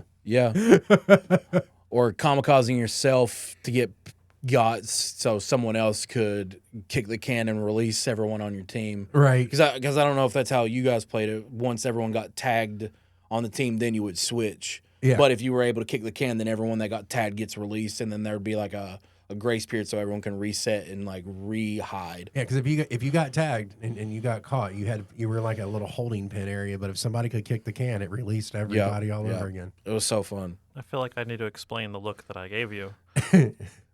I feel like I'm on the outside looking in when you guys are talking about these games, from Dungeons and Dragons to Kick the Can, because I've never played any of that kind of stuff. I thought Kick the Can was just something from like the 40s that kids back then played. And you're I telling mean, it might have been, but I mean, it carried. but like it evolved. I've never actually heard anybody talk about actually playing. I've just always Seriously? heard, yeah. This is the first time that I've heard you guys this amazing sounding game. I guess I was just too bougie when I was a kid and just had a ball. I don't know, but Well, let me tell you about another childhood game I had. There was a stick and a hoop, and I don't even know if I want to give the rest of my list because you guys. we smacked that hoop down the street, running right behind the horse. And then I remember the first day one of them newfangled automobiles came to town. And I mean, we'd also play basketball and stuff too. Okay. My group of friends in high school, we spent a lot of time together. So like, we didn't always want to play basketball, or we didn't always just want to play video games. So I'll tell you what, backyard football changed when the Vortex came out. oh yeah, big time. It was also super competitive because all of us played football. Right. So I felt like John Elway because I could throw that Vortex like 60 yards at 12 years old. yeah, and That thing's screaming and the whistlers have Yeah, been knocked you it's upside the whistling. head, fuck you up. No, I am sweet. familiar with that. I did play football on the streets and shit. So, hell yeah, all right. Well, no Kick the Can for me. Sorry. nerd. Nerd. Says the two Dungeons and Dragons players. Yeah, right? Loser. But my number 9, while you were kicking the can with your friends, I was sitting with my brothers, sisters, and their friends playing Truth or Dare. Oh, classic. Yeah, I that's probably the one on here that if you wanted to play right now, I would think, I guess. The rest of them I'd be down to play. Yeah. Look, I already married my second But cousin. This is not going to turn out well. As a horny Inappropriate Teen. That was a And you were game I playing loved. with your sister? What the My hell? sister's friends. My sister and her friends. Okay, but your sister was there. Well, that doesn't mean I had to do anything with her. Come on. I mean, I would also be trying to play with my sister's friends at that point in time also. So See, this is where my disconnect comes through because I would not want to have played with any of my sister's friends growing up. Mostly all of my sister's friends Well, were kind of hot. learning on how you just grew up. I kind of understand that. And because of how so many people in the cult that I grew up in was, I'm going to go ahead and just put this on the record. I didn't want to play with my sisters either. So because That's fair. That's fair. I'm just going to be like, so anything, and if anybody goes and looks this cult up and they're going, I did not once, not ever. That's why I didn't fit in this cult. I didn't want to touch my sisters. Okay. That's just kind of how it works. I was the mouthy kid that just got beat a lot. So, anyway, but truth or dare with your sister. Truth or dare with your sister. Sure, fuck it. Let's go with it. Talk about protecting kayfabe. What's your number 8, Crash? Well, my number 8 was Cards Against Humanity. Okay. And we already kind of talked a little bit about that already. So, and I already kind of gave a little bit of a inclination of what it was like playing that game the one time with my siblings and my parents. So. Ratcliffe's sweet asshole. Yeah. Well, since we don't technically need that explanation again, I'll ask you a kind of a wrestling related question real quick then. Is there a town you go to where it's just impossible for you to get over, either as a face or a heel in that point? Because I know you kind of have that.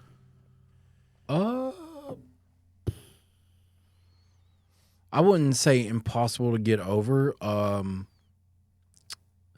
Chicago. I love wrestling in Chicago, but anytime they've tried the promotion or whatever, they've tried to have me be babyface. They were just like, nope, fuck this guy.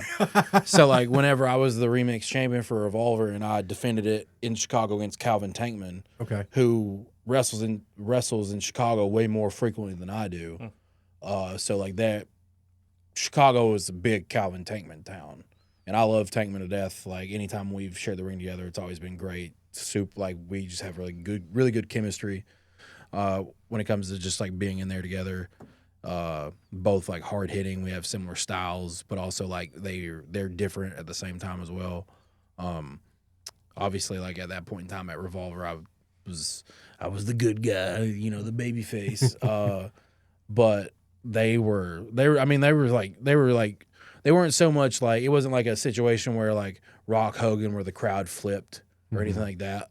But they were definitely way more behind Tankman as far as wanting to see him win more so than wanting to see me win. But they were still up for everything we did in the match. But that one was definitely Chicago was probably a difficult town for me, but it's just because I'm inconsistently wrestling there.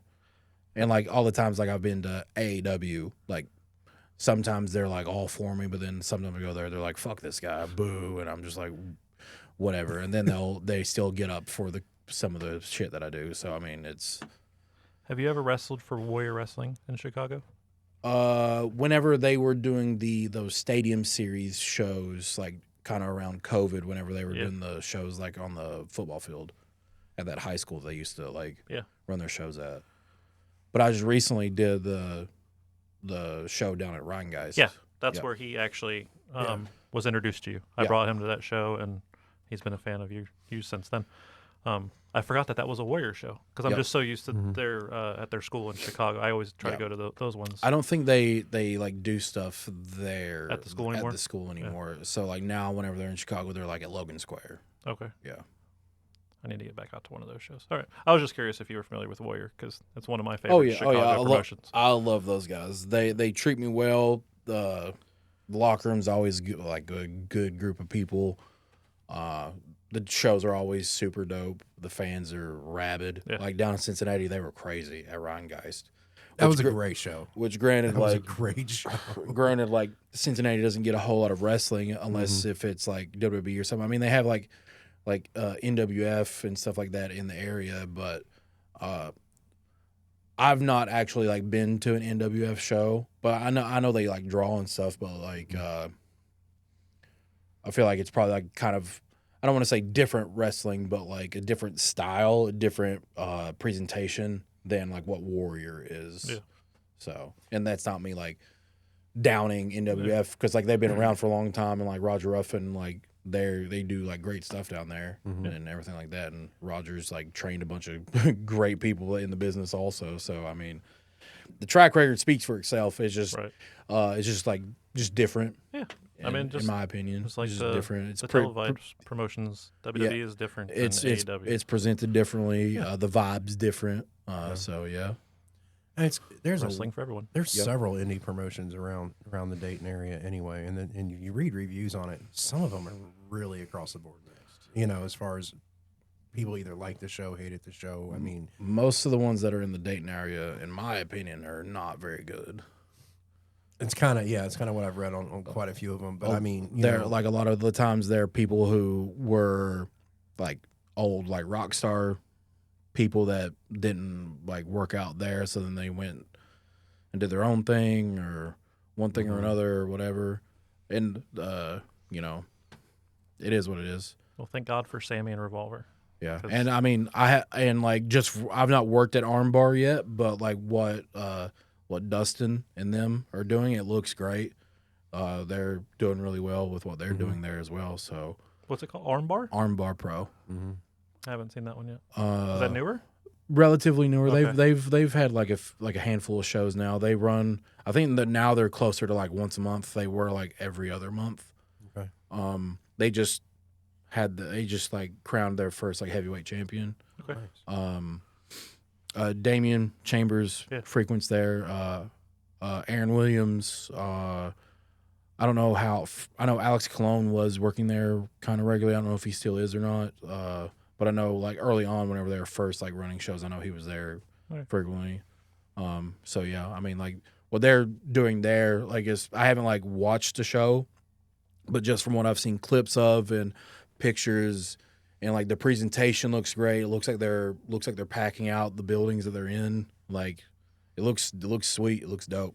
So like at least like some of like the smaller local promotions, or at least one of them is kind of veering in a good proper direction. Yeah. I mean, I think probably one of the biggest challenges of running something like that on the smaller side is just putting asses in the seats. And if you can put asses in the seats and get them coming back, you've got a shot at doing something really good.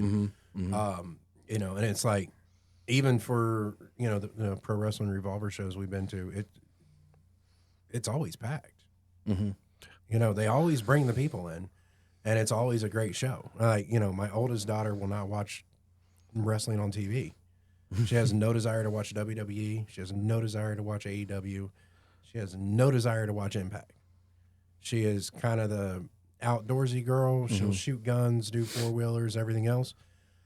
But the minute I was like, hey, Wrestling Revolver's coming back in, you know, April. She's like, you're getting tickets, right? You know, and it's like she will go, she will get involved, she will cheer, she will go get pictures. Like she loves the indie live scene. It's something that's so weird. And I mean, now granted, Ace did get signed with AEW, so she has watched a couple AEW matches, but if Ace isn't on the screen, she's not watching any farther past that.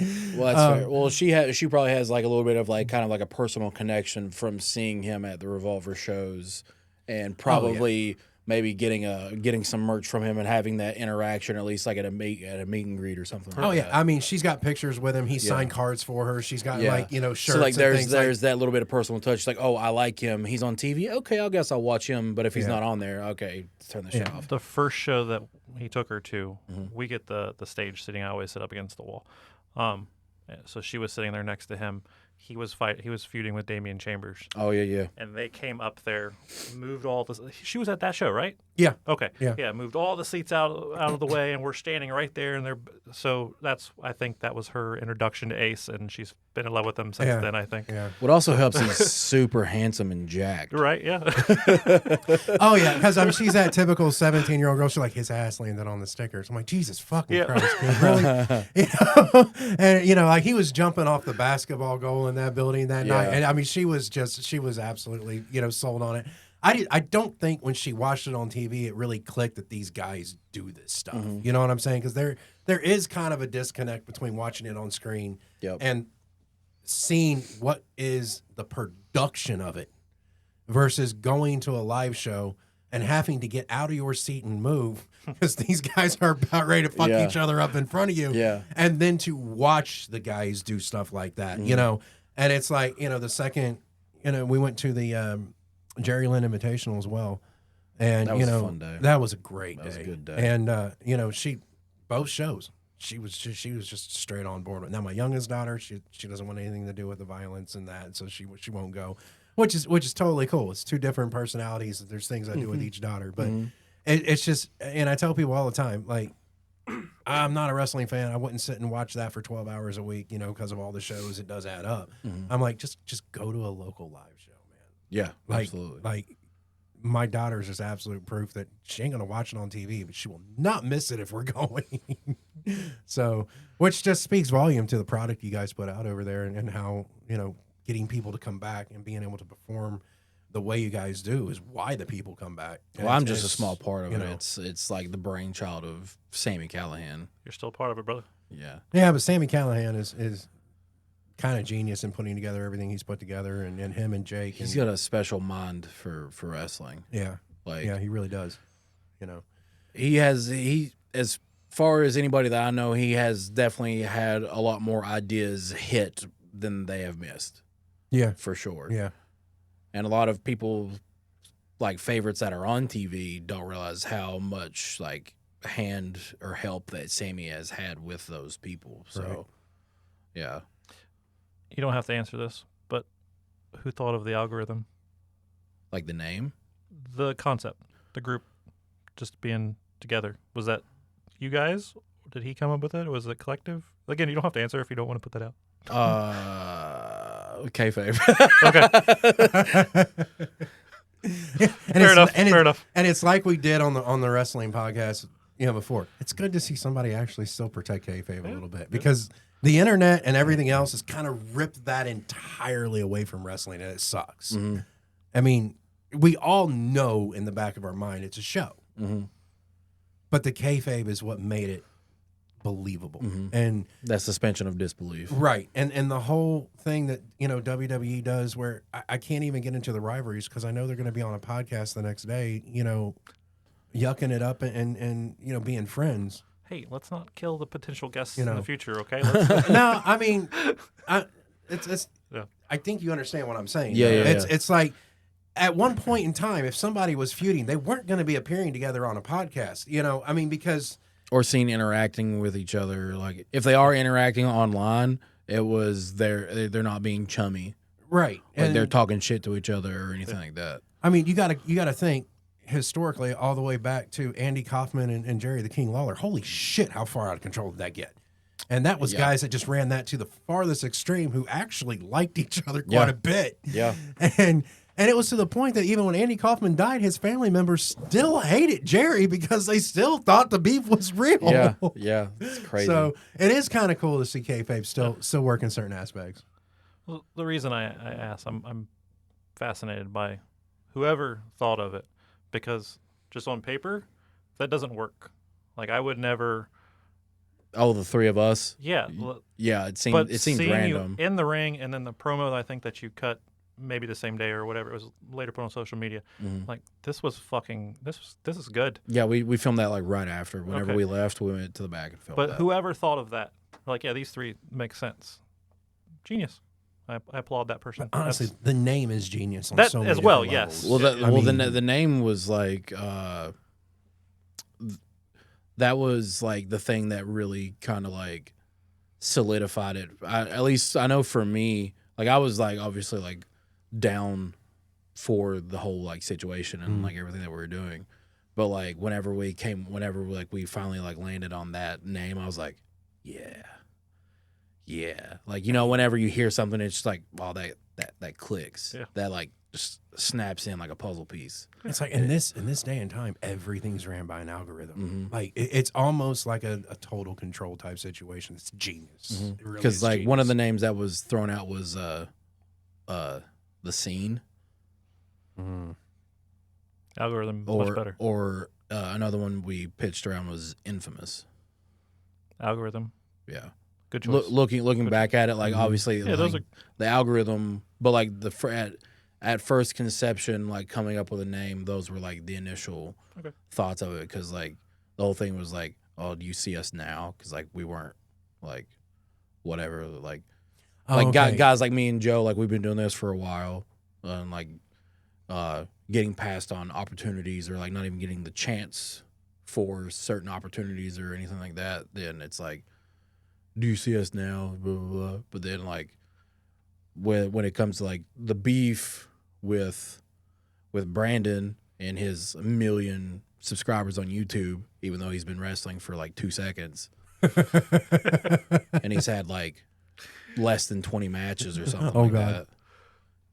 Whenever I'm been doing this for 13 years and I have like 800 and some odd, like almost like 850 matches. according to your cage side, it's only 200, But still, that's a lot more than 20. You know, we're going to take the facts from the source at this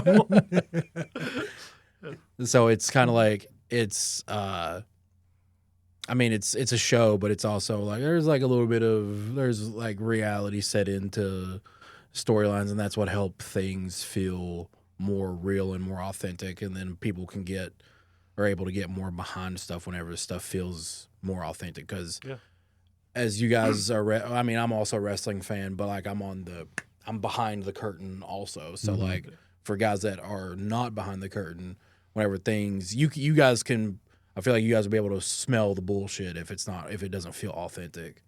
I feel like most fans can. Yeah. So like whenever things are not as authentic as they can be, it feels like it falls flat. Well, the bad part is I think there's a stigma that people think wrestling fans are stupid, and we're not in any I mean, way, shape, or form. some are, a lot are, but not all of you are. I honestly believe that there's. But I mean, also a lot of us that are behind the curtain we're fucking stupid too. That's just the concussions talking. We fall down for a living.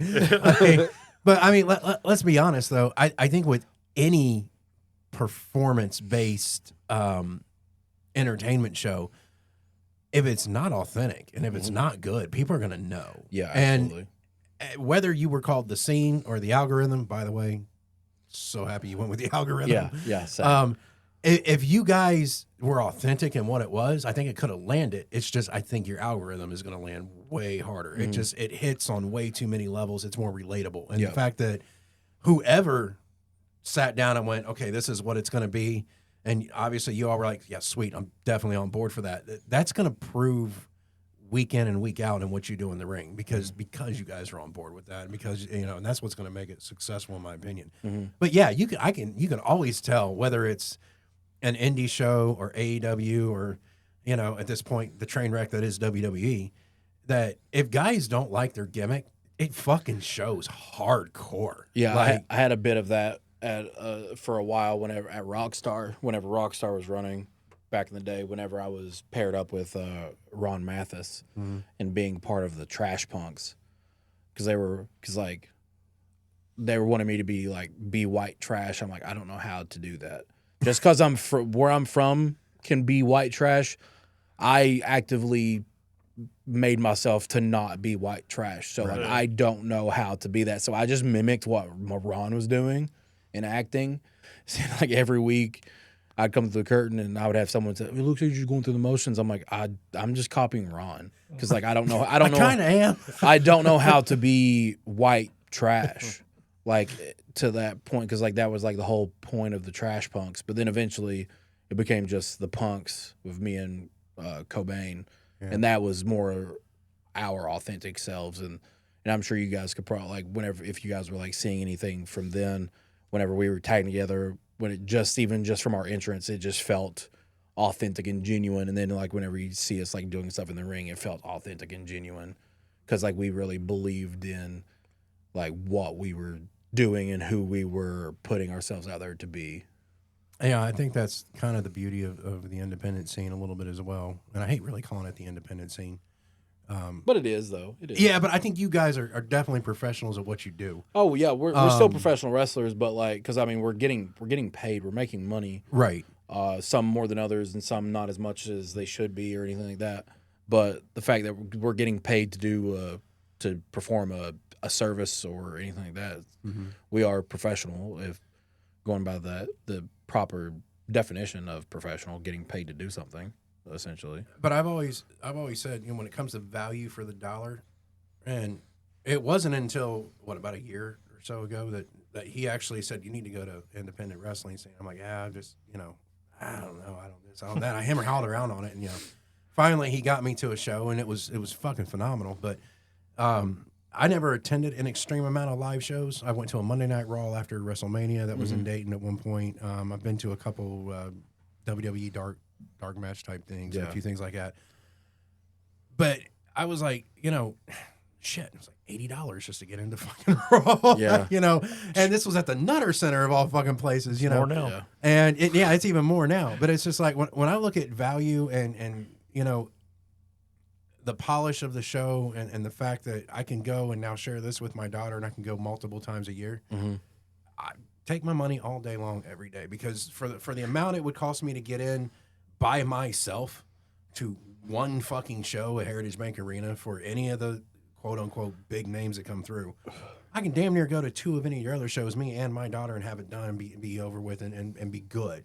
Sit front row and have a meet and greet. Yeah, pretty much, you know? Yeah. And honestly, I tried getting into wrestling, wasn't going to get medically cleared for it due to a knee injury at one point in time. So it was Al Snow, who had a school up in Lima at the time. He told me, like, dude, I'm sorry, we can't clear you for that. He goes, you never make it past independence, you're not going to make money. And I should have just kept going, but that one kind of fresh out of the cult, was bouncing for a living, got fucked up doing that. Figured I'd go be a pro wrestler. That didn't work out so hot. And I kind of just left it and went and did other stuff. I was still trying to figure out who I was at that point, much less what I wanted to do at that point. But over all the wrestlers that I've met, and I hate to sit here and act like I've met a shit ton of them. I've met, I've met Al Snow, I met The Rock, and I met Hulk Hogan. And all 3 of them were not at events. It was, airports, and they're traveling through, and just I happened to be in the place they were at. The guys on the independent scene are more personable, and I can connect with their character in the ring better than any of these guys that have been running at the top echelon for a while. And I almost would have to leave Al Snow out of that, because he was kind of past his ring time at the point when I was talking to him and trying to get into that kind of arena. Yeah. But it still kind of bled through. He was still trying to weed out who he was sending up top versus anything else. Yeah. But all 3 were nice to me. And I realized a lot of people have had bad interactions with a couple of the people I just named off. But all my interactions that I've ever had with Al has been great. Yeah, Al was... I've worked with Al a couple of times on different shows. Yeah, he used to come down to the Dayton Mall and let his wife shop, and he sat right outside the store I worked at and would people watch. And after about 3 or 4 times, I'm like, that dude looks like fucking Al Snow, man. I just went on and was like, hey, I got to ask. He's like, yes, you're probably right. Don't draw attention to it. Sit down, we'll talk. And that was how it started, and it was just really cool at that point. But, yeah. Hell yeah. So. I believe that is your 8, Yeah. because he gave Cards Against Humanity was your 8. Yes. Okay, cool. All right, so my 8 is probably going to be another one of those where you're going to look at me and go, I've never played this Great. either.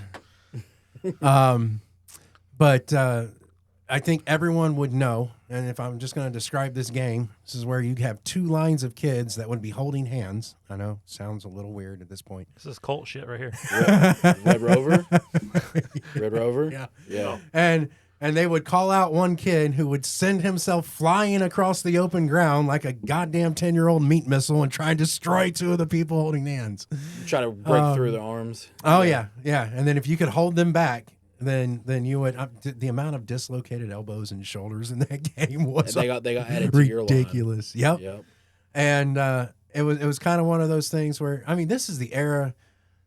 We didn't have the internet, man. There was no jumping online and gaming with your friends back then, right? We played that mostly whenever I was in like elementary school. So Yeah. like at recess. So like we didn't like have like smartphones to just be like looking and like scrolling like Instagram or Twitter or watching YouTube videos or watching TikTok or anything like that. Because even then, like YouTube was in its infancy, like at that point in time. So like, yeah. So like we were either playing like kickball, dodgeball, Dude, dodgeball. football, or Red Rover. You know, like we were just playing like, or even like freeze tag, or and also that's kind of like in that point in time, that's kind of like where we kind of, I mean, obviously we didn't come up with the idea of kick the can, but that's whenever like we started like coming up with the idea for us to play kick the can was at like recess, like in elementary school and stuff like that. And honestly, I mean, when you look at it, that was my version of a multiplayer game that, you know, kids are just sitting online doing. That was our Fortnite, so to speak. That was, you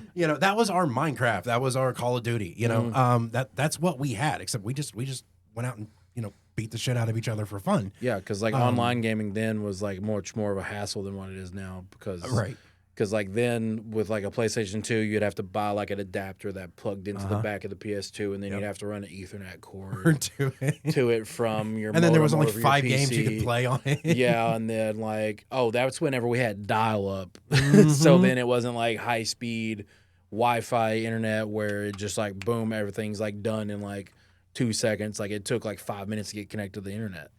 I mean, it still cracks me up when my kids. And if someone called the landline and kick you off. Oh yeah, you were off the internet. You were off the internet like a motherfucker. Yeah. You know, and it's like I try to explain this to my kids, and it's like my youngest daughter, she's 14, and she just got done watching Stranger Things and stuff, right? And it's hilarious because she will come up to me and be like, "Okay, Dad, there's this thing, and I want to see if I can get one, but they had them in this show, and I think they called it a cassette." And I'm like, "You want a cassette player?" And she's like, "Do you know what I'm talking about?" I'm like, "Jesus, kid. Yes, I know what you're talking about. Like, you know how many mixtapes I made? Because you know what a mixtape is?" I'm like, That's so funny. I'm like, "Yes, but you don't know the pain of listening to the radio for 6 hours and hope the DJ don't talk over the beginning of the song you want to record." Like that's growing up in the 80s, kid. Like, I don't know what to tell you. And you know, doing that, trying to do record it on your like early cell phone, then so you don't have to pay to get like a cool ringtone. Oh yeah. You would like audio record a song from the radio or something. So I didn't want to pay the 99 cents for that Because everything was like $1 per song or $1 per ringtone. Then that was expensive as hell. Now it's like, oh, that's nothing. I'll just buy the 12-pack or whatnot. You know? But yeah, I mean, it's always been one of those things where, and it's funny because my kid still has a difficulty fathoming life without internet.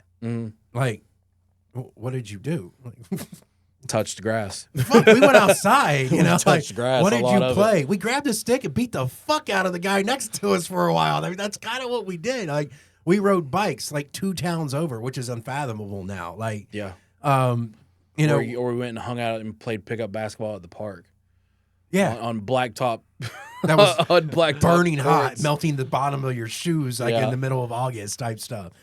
And you know, it's like my daughter, somewhere there's a disconnect between their life now and how far back historically I go, because I'm pretty sure my youngest daughter thinks I had a pet velociraptor that I walk down the street every day. Don't let her think anything different, because that's awesome. And what I tell her was, "No, man, I had the Triceratops. That's what I had," you know. But No, I would rather have the Velociraptor. That's what I. it's just kind of crazy because you know, there is a huge disconnect. Or she'll come up and be like, "Dad, there's this really cool band I just found." You know, I'm like, "Poison? That's Poison." Check out this really cool rock band, AC/DC. You know, and it's like my oldest daughter's like she knows she listens to all the music I listen to. Like it's really cool.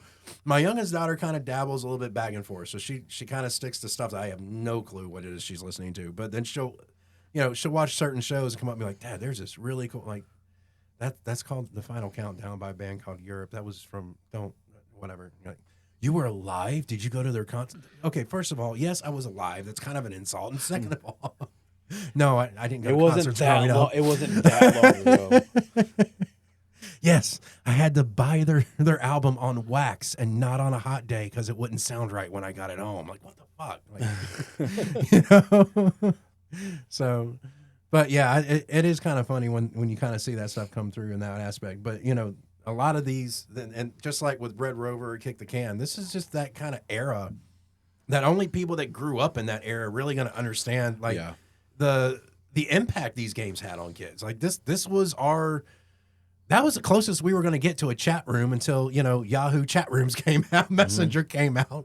And then how many times did you sit in a day and type ASL? You know what I'm saying? And ICQ and then MSN Messenger. And it kind of took away the whole community type kids just going out being kids and like meeting people and just playing these games. Like, I think at some point technology has gotten to a point it's taken away our personality and our ability to connect meaningfully. Yeah, because now, like, a lot of the times, especially like whenever I talk to my nephews, because one is 17, the other one is 15, and I just feel like I feel like an alien whenever I'm talking to them sometimes, because like he's like saying slang terms and I'm like, what the hell are you talking about?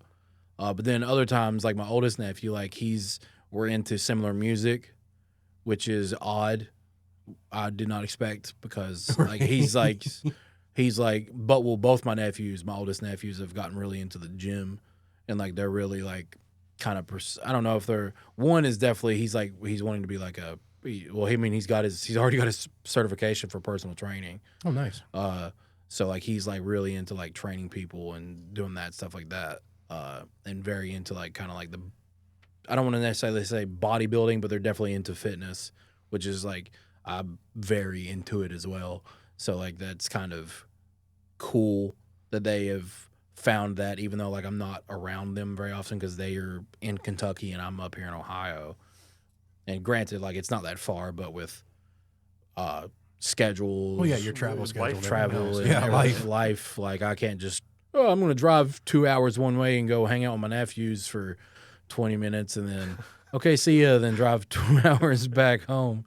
So that's a lot, but it's kind of cool, but also like crazy how it happened, because like one day he texted me like last year and was asking me if I was getting this new like Dragon Ball game. I'm like, hold on, you like Dragon Ball? And then we texted for like an hour talking about it. So I'm like, it's pretty cool that like sometimes there are some things like whenever speaking to them, whenever they're using the new slang, I'm like, I don't know what the fuck you're talking about. But then we're meeting at the same level with like music and fitness and like anime and stuff like that. So it's weird. And it's great. Like my oldest daughter, I remember coming home one day and she was watching anime in her room. Like, did you dig into my collection? And she was like, yeah, this one's cool. And I'm like, oh shit, okay, hell yeah. All right, here we go. Good thing she got to the right collection. That other collection I don't have sitting on this show. I have collected so much anime that I have found out that I have a lot of stuff that's out of print and banned in so many countries. And it's actually worth a lot of money. So, like the ones with a lot of tentacles. No. Anime, not hentai. I mean, it's still anime. I do have one that's borderline, but it's still anime. Let's not go there. But yeah, and it's like, I used to hide when I was in the occult and draw. And that was my thing. I kind of gave it up. I was never like super great at it. And my oldest daughter, when she was 8 years old, I walked in a room and she's just sitting there with colored pencils going to town. I'm like, what are you doing? She was drawing. I'm like, okay. Like, I never told her I drew growing up. Mm-hmm. I never told her any of that I did growing up. And next thing I know, she's on YouTube and she's starting to draw different things. Mm-hmm. She's been featured 2 times in art galleries. She's awesome. 17 and she has 2 apprenticeship offers for tattooing. She tattoos on her own now, and she's planning to make money in art through tattoo. That's awesome. And I'm just like, so it is kind of weird how, even though you've had those interests, that how suddenly your family members start picking up that, and there's always a way to reconnect if you look for it. Mm-hmm. And it's and it's just my my youngest daughter. We connect now on some of the vintage stuff, and I do a lot of things as a dad that I don't probably really want to do with my daughter, but I do anyway because we connect, and it's just kind of a really cool thing. It's just funny how it all comes full circle in generations, and we'll connect if we find a way. So, Well, I had a really good segue at one point in that for my next one. we can rewind that. I mean, we can kind of just take all of that would be considered trivia, maybe. Trivia. My number 8 is Trivial Pursuit.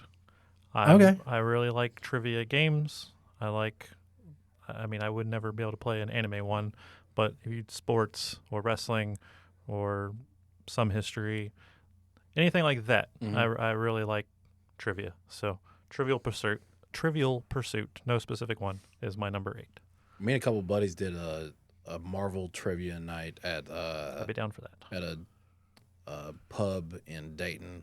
I'm drawing a blank what the name of the pub was, but it's at the Green, and we kicked ass because it was specifically MCU. It wasn't like the comics. Was that at the anime restaurant there? Mm-mm.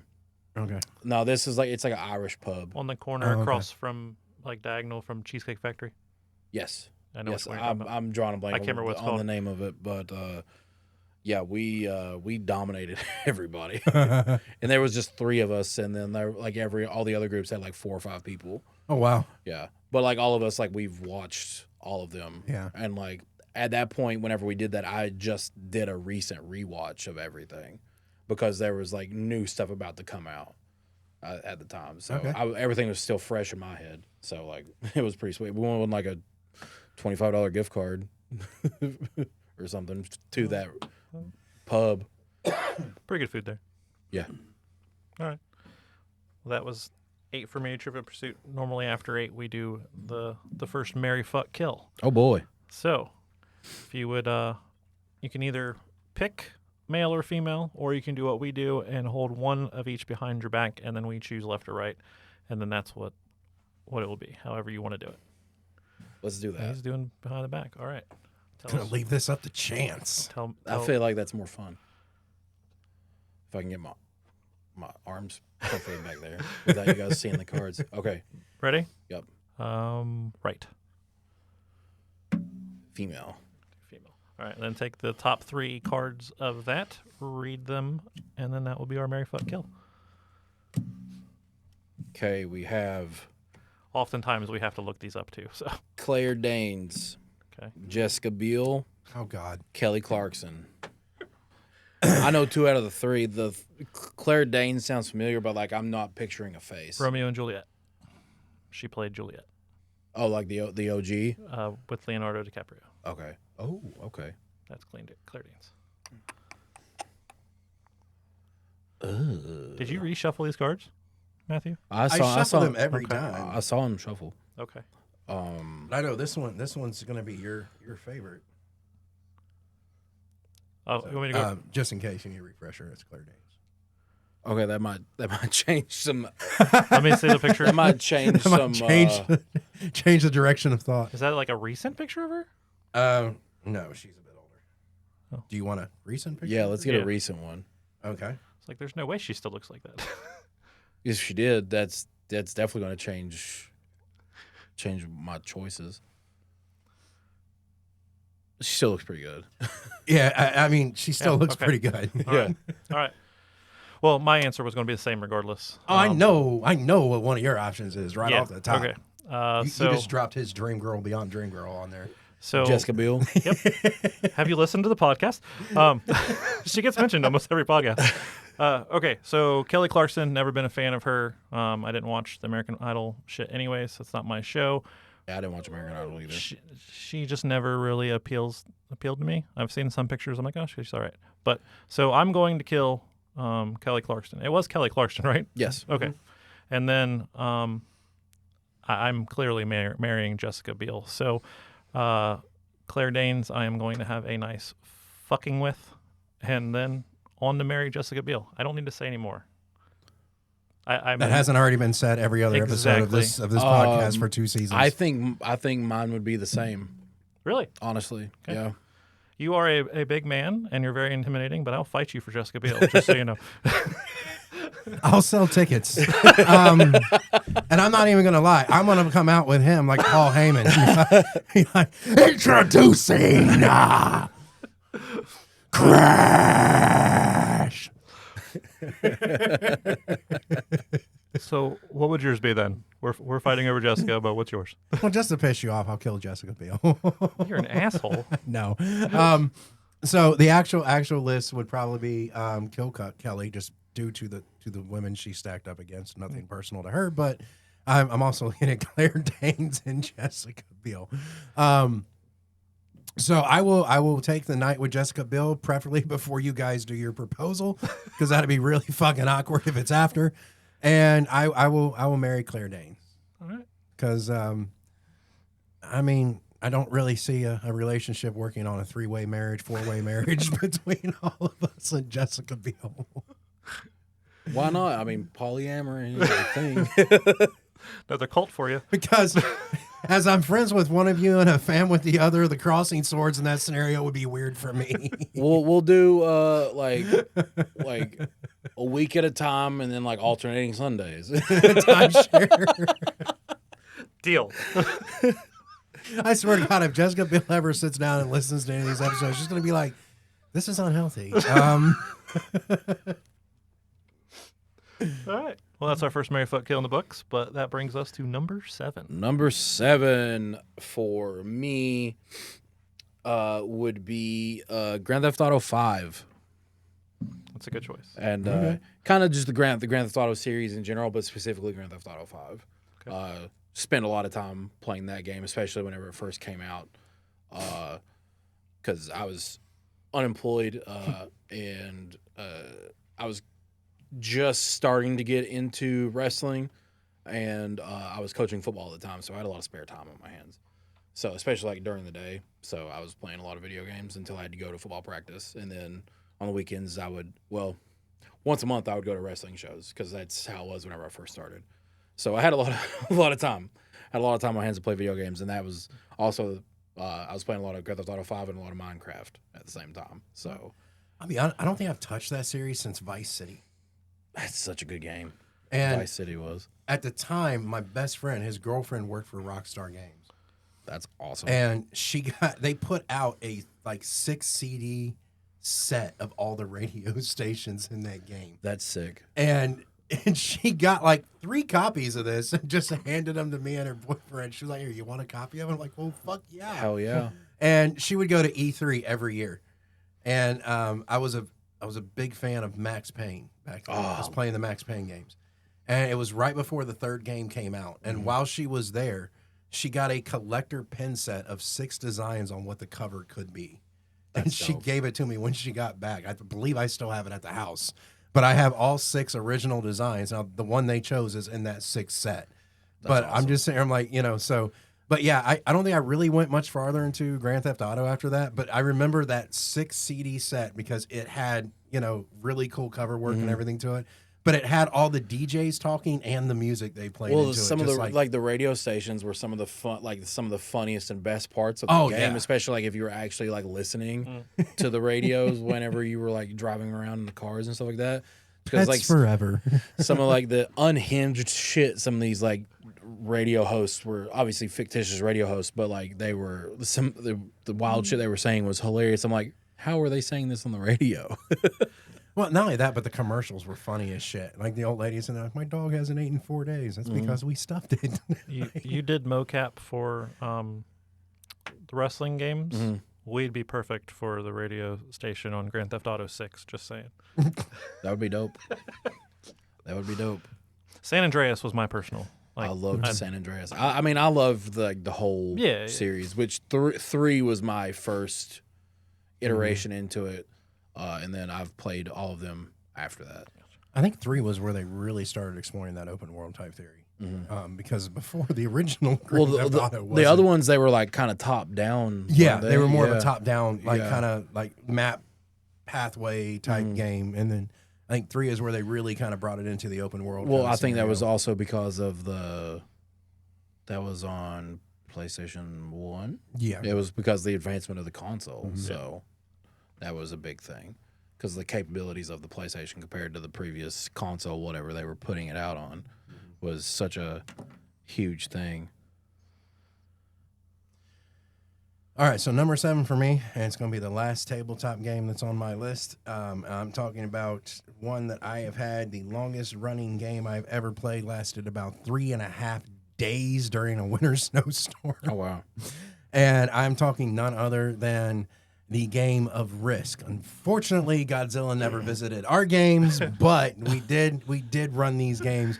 The two guys I played with when we did this entire 3.5 day run, it got stupid serious, man. I mean, I'm talking to the point that we were so heated arguing that when we went to sleep, dude would set a baby monitor on the table and then Make sure no one was, to like, make sure messing with nobody was in there trying to fuck with positions and that kind of shit. Hey, that sounds like some stuff we would have done for sure. It got real, but like I said, it's one of those games. I played more of the games than I've actually finished, but it's just kind of one of those kind of really cool games. And you're right, it's really easy to house rule that game and start trying to make alliances and do this and that.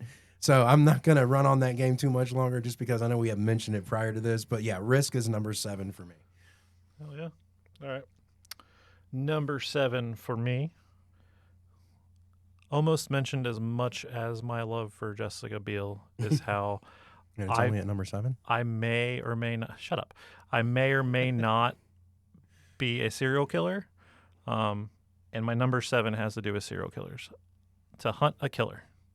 I don't know if you're familiar with those kind of games. There's some subscription based. They'll mail them to you every couple months or whatever. I've heard of them, but I haven't done it. But there's It also sounds familiar, but you can also go to Target or Walmart and just buy the board game. It's basically a one-time playable game. Once you beat it, it's kind of you can't play it again. You just got to go buy a new one or whatever. But it's clues to find whatever that scenario was, the death of somebody in the game. It's Right.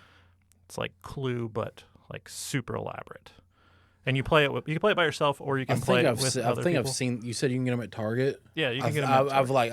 I've picked it up and looked at it. I'm like, this looks fun. But then my girlfriend probably wouldn't have played it with me, so I was like, really? probably. See, I'm fortunate. My wife loves that kind of thing too, so me and her will play them together. But it is time consuming if you're probably dedicated to it. It's probably why she wouldn't play it, because it would be time consuming because she's very ADHD. Okay.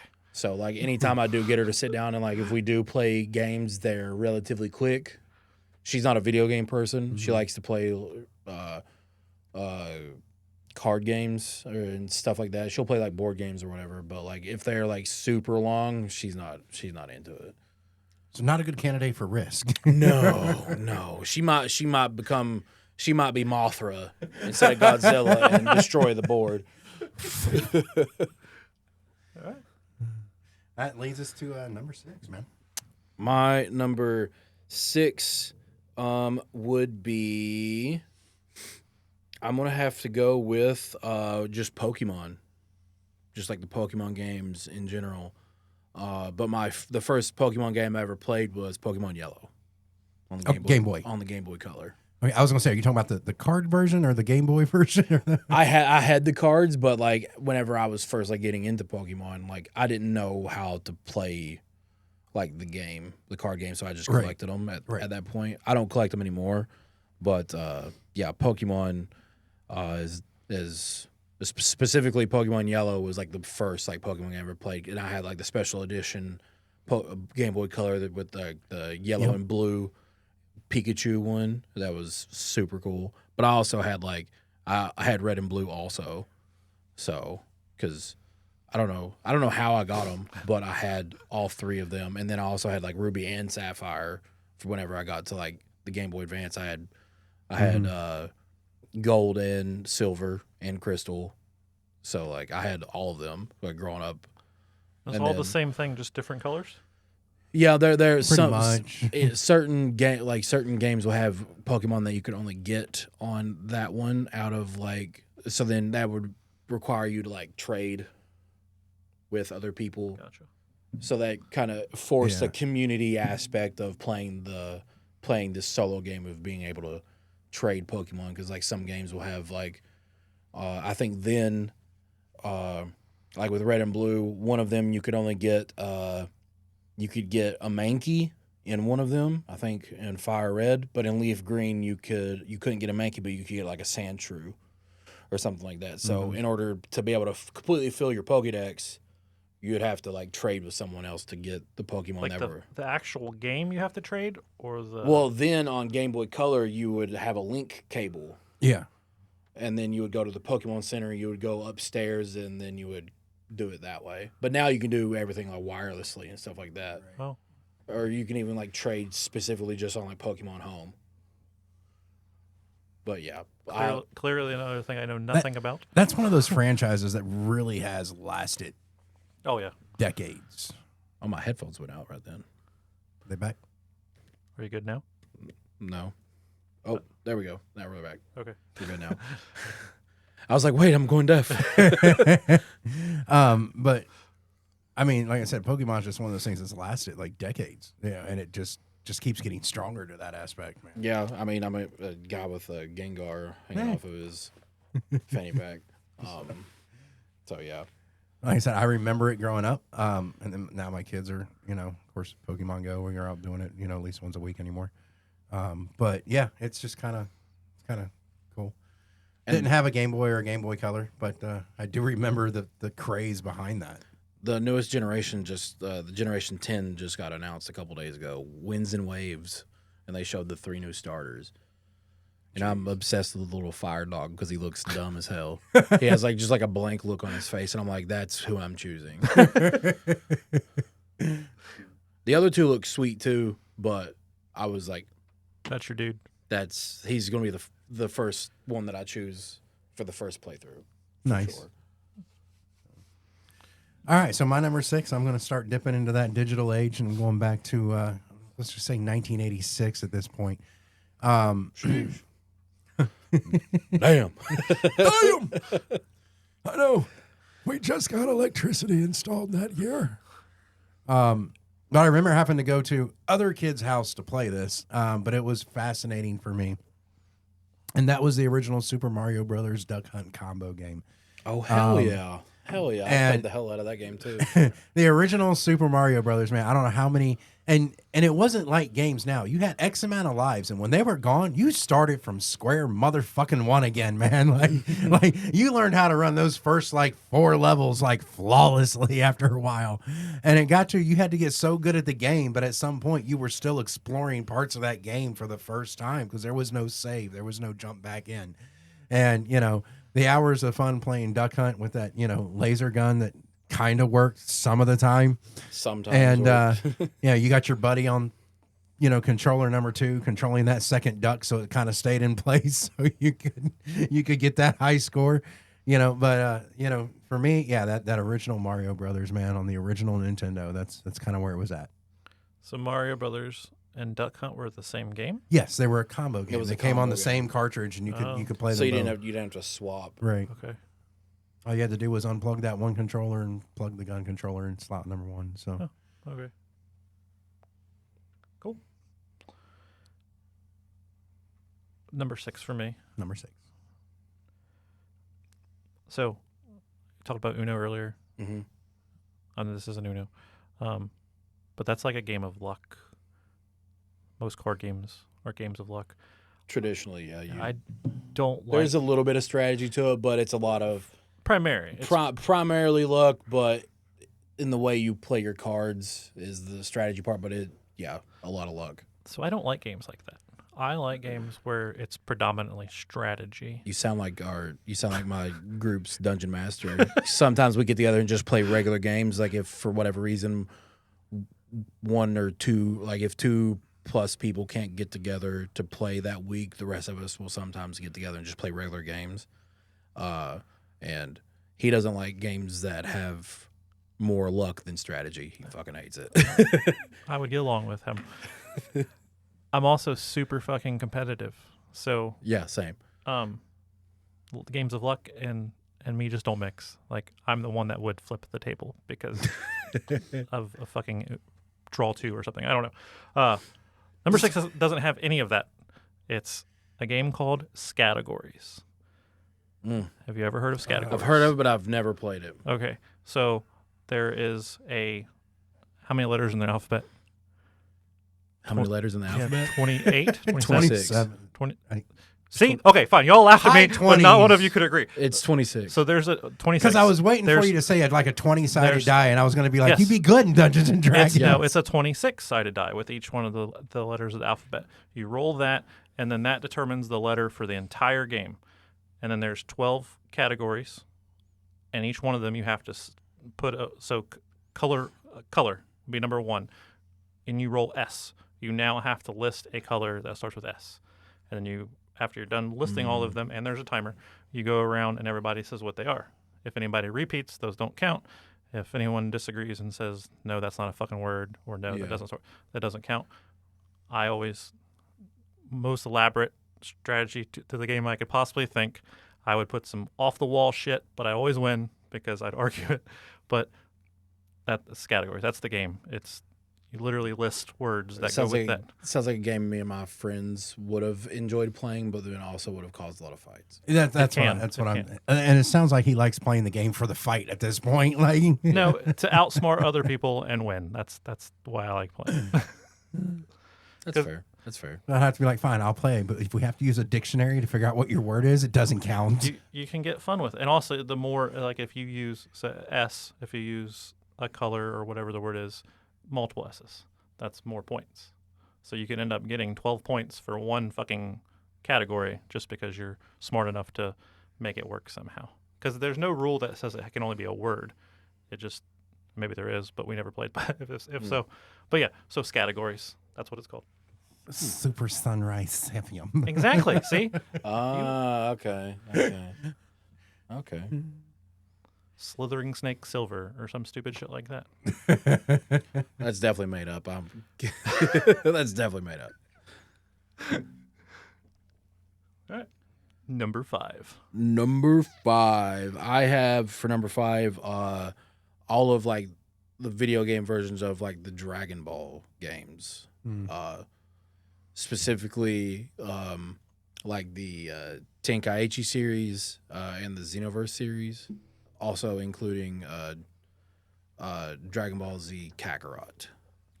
Because I'm a big anime nerd, and Dragon Ball was like what I grew up on. I have like multiple Dragon Ball tattoos on me. So, yeah, I'm a big Dragon Ball guy.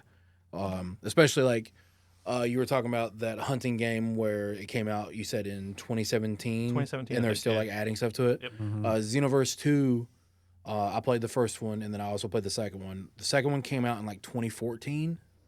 They're still adding stuff. They to are that. still adding stuff to it, and like whenever whenever like there's new stuff for the anime or a new movie, they're adding stuff to it. Finally, there's going to be a new one coming out. I believe next year. It was originally listed. It was like called like Project 1000 or something, but then someone at Bandai Namco like changed like the title of a playlist on YouTube and changed it to Xenoverse 3. And so that's how it got leaked that the next game is going to be Xenoverse 3. And it's like in the Dragon Ball community, it was like a big fucking deal. And it's so funny because everyone's like, this guy's getting fired. He leaked it or whatever, which we kind of already like assumed that it was with like what we have seen, like the teaser stuff that they've already showed us, because it was very kind of akin to things of the Xenoverse series that we've seen in the past. But those games are just so much. I'm obviously it's a little bit of nostalgia for me, just because like I grew up watching it, like watched all versions of the show in the anime. I've watched all the movies. I even watched like dumpster fire Dragon Ball Evolution. I won't watch the show Shameless because of that, because there are actors that agreed to be in Dragon Ball Evolution that are in the show Shameless. I'm like, fuck them. But I could rant about that movie for 2 hours on itself, so I won't get too much into it. it was so bad that the director of that movie came out and apologized to the fans because of how bad it was. But yeah, just like I spent a lot of time, like especially like the Tenkaichi series, because that was more of a fighter, like an arena fighter. So there was more like you could play through like the story of like the series and stuff like that. But that one is more so like you hooked up another controller and you and your buddies would pick whoever your main character was, kind of like what you do like Smash Brothers or Mortal Kombat, but it was Dragon Ball, and we were just beat the shit out of each other's and then like fucking doing this with the joystick and getting blisters on your hands, doing the beam struggles and stuff like that. Yeah. So like there was like a lot of good times and good memories playing those games for sure. You are the very definition of do not judge a book by its cover. Yeah. Yeah, which I always get a lot of flack because I was never, and I understand Dragon Ball Z is really what kind of launched anime to the forefront in the U.S. Thanks to Cartoon Network and Toonami. Right. And I was never a huge, Dragon Ball Z fan. I have so many people that are like, that's just bullshit. How can you not? I'm like, I don't know. Like, because there are other stories similar in that vein that I like. For some reason, I just did not, fall into that vein. I couldn't get into Naruto. I couldn't either. My daughter watched it from start to finish. I'm like, ugh. I have so many people that I'm friends with. Like, oh man, Naruto's so good. Blah, blah, blah. I had a buddy of mine. He crashed at my house for a little while. No pun intended. He needed a place to stay, but he was like, dude, you gotta watch Naruto. Blah blah whatever. I'm like, okay, I'll like give it a try. I watched like 2 episodes, and I was like, no. Yeah. And see, it's like if it doesn't hook me like within like the first episode, I'm not gonna struggle through what she's like. Oh no, you got to get through this, and I'm like, no. I don't want to get through it. And then he was like, but you got to watch this one particular fight, blah blah blah, whatever. I'm like, okay. And then he went and showed me this particular fight. It's like 90 or so episodes in, or some dumb shit like that. And then I watched it. I'm like, this is okay. It was okay. It's okay. It wasn't as to me personally. I didn't feel like it was as impactful as like he claimed it to be. Right. But granted, I don't have all this. You don't have 90 episodes of backstory leading to it either. But if I can't get into the show within the first 20 minutes of like watching that first 20-minute episode, then I'm not gonna keep watching it. You know what I'm saying? Like I started to watch the Office kind of reboot thing, and it's kind of funny, but like I watched the first episode, I'm like, it doesn't have the. I know it's not the same, but like, I don't know. I fell off of it after one watch, but maybe I could go back and give it another try or whatever. But like, I just couldn't get into like Naruto, not at all. And Naruto kind of irritated me because like there was another show that Naruto basically ripped off. It just became more popular, but it was called The Flame of Recca. That sounds familiar. And I think I've heard of that. It's the same kind of ninja style thing, the same hand motions they do in that like Naruto completely ninjutsu ripped off. Stuff, yeah. But it was a space kind of run thing. Ooh. And That it was just more interesting. So much better done. So when I got to Naruto, I'm like, they're just ripping off Flame of Recca. Why would I watch this? Well, I mean, stupid. Power Rangers ripped off. What's the show in Japan? I can't remember what it's called, but Power Rangers just ripped off this show in Japan. Yeah, it just kind of made it. It kind of ripped it off and made it American. Here we go. Now we had, that's how we got. I don't remember the exact name of it either, but I kind of know what you're talking about. And I mean, but I kind of agree with you. I will give anime like a 3-episode hit. Like I will struggle through 3 episodes. If I can't get into it by then, I'm done. I didn't like that Naruto, like the main character had like this catchphrase and it was annoying as fuck. Believe it. Yeah. That's the catchphrase? Believe it. I mean, because he wanted to be like the greatest Hokage of all time or whatever the fuck. Yeah, something. And he was like, believe it. And it's one thing to like have like if the character of your show has a catchphrase or something they kind of say all the time. But like he said it a lot. Like he burnt that phrase out in 2 episodes. I mean, and I think he said that phrase more in 2 episodes than you heard "Believe in the Heart of the Cards" the entire first fucking run of Yu-Gi-Oh. Yeah, like the first season. Yeah, absolutely. I mean, so it's kind of one of those things. But yeah, man, I mean, it's like everybody kept telling me to watch Dragon Ball Z, and I was watching Hellsing and Full Metal Alchemist at the time. And I'm like, it's just Full Metal Alchemist doesn't really compare for me at this point, because I gravitated down some really fucking dark rabbit holes in anime. You know, when I first kind of got out of everything I was in, because I was trying to deal with some dark shit anyway. Yeah, absolutely. So some of the anime that, you know, kind of hit for me and I got to be a huge fan of, people were like, dude, that's fucking twisted. I'm like, I know. That's why it's awesome. That's why it's exactly. That's why it's awesome. So, all right, man. So Number 5. number five. Is it? We're Yeah, on- it's you. All right. So number 5, in my opinion, once again, I'm going back into the video game genre. I think this video game revolutionized shooters as we know it today. Definitely revolutionized the way shooters can be played and how smooth some of the gun graphics can be in a shooter, and also launched one of the most successful game, not only franchises, but game studios of all time, in my opinion. And that is Halo Combat Evolved on the original Xbox. Fuck, how did I not have that on my Hours list? upon hours. And another thing, kind of like what you were talking I'm like regretting something. I thought like I got every nook and cranny of my brain of games, and then how the fuck did I forget about Halo? And I've spent so much time playing Halo. Oh my god. And just so you know, they announced PlayStation's putting Halo Combat Yeah. Evolve on. And it's not going to be online multiplayer. It's just the story mode. And it's going to be story mode, and you can do couch co-op. They're keeping it just like when the Xbox came out. That's so sick. And so Good job, PlayStation. You're know- just wanting me to buy more controllers. And I was just sitting here going, you know what? I mean, I was never a huge Xbox guy. I've been PlayStation ever since I moved out and started. You know, in the beginning, I've had every PlayStation I think they've ever put out. I've missed some of the Slims, but every 1, 2, 3, 4, 5, all that.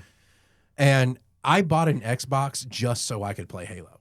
Hell yeah. And it was Halo and Fable. I bought an Xbox just so I could play Halo and Fable. Fuck. You just I forgot about Fable.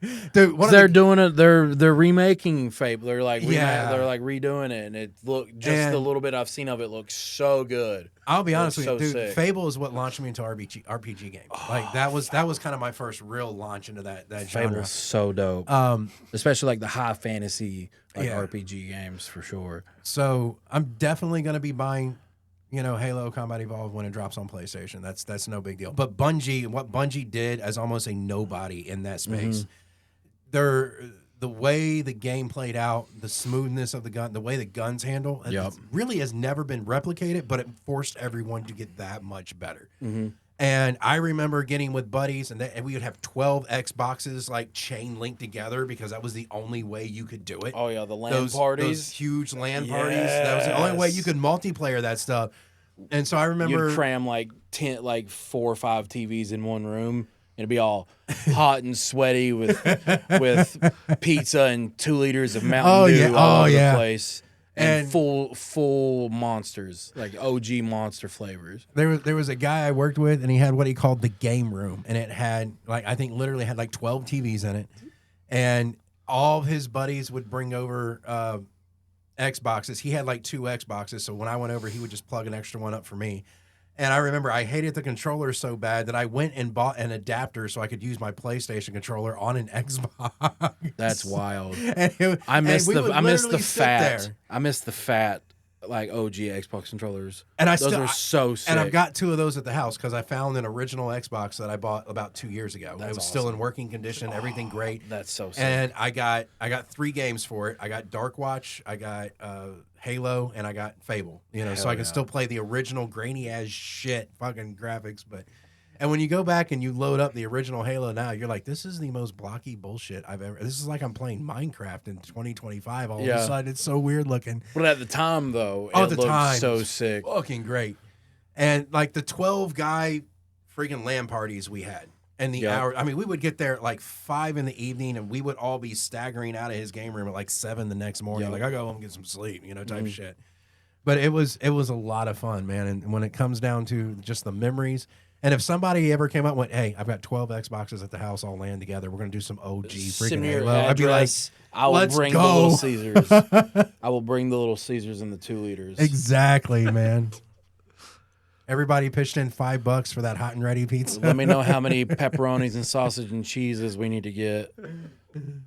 Let's go. Hell yeah, that's so sick. My number 5 is Halo Combat Evolved. All right.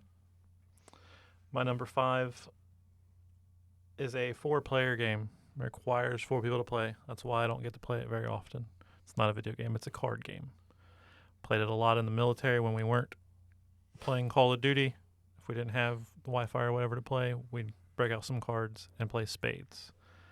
I love spades. I've never played it. I know what it is, but I've never played it. It's one of the games that if you like it or you don't, Mm. and you're either good at it or you're not. Like a lot of people compare it to Rummy. I don't really think it's that much like Rummy, but yeah, you have to have 4 people to play it though. That's the problem.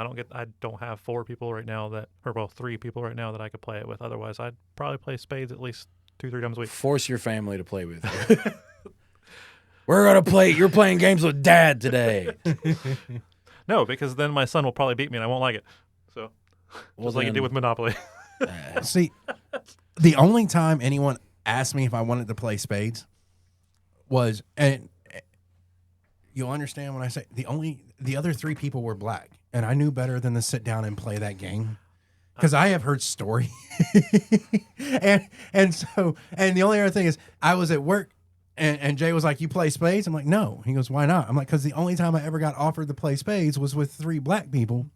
And Jay and Kyle, both black guys I work with, turned around and went, "And you didn't play?" I went, "No." They were like, "You're the smartest motherfucker we know." I was going to mention that it is predominantly known as dominoes. It's more of a black man's game or whatever. But I mean, I know the premise of it. I've played like some mobile versions of it, but Dominoes? actually, no, spades. Oh. I'll say I don't know shit about Dominoes. My grandparents. I know Domino's Pizza. Right. Obviously, right. I know Domino's Pizza.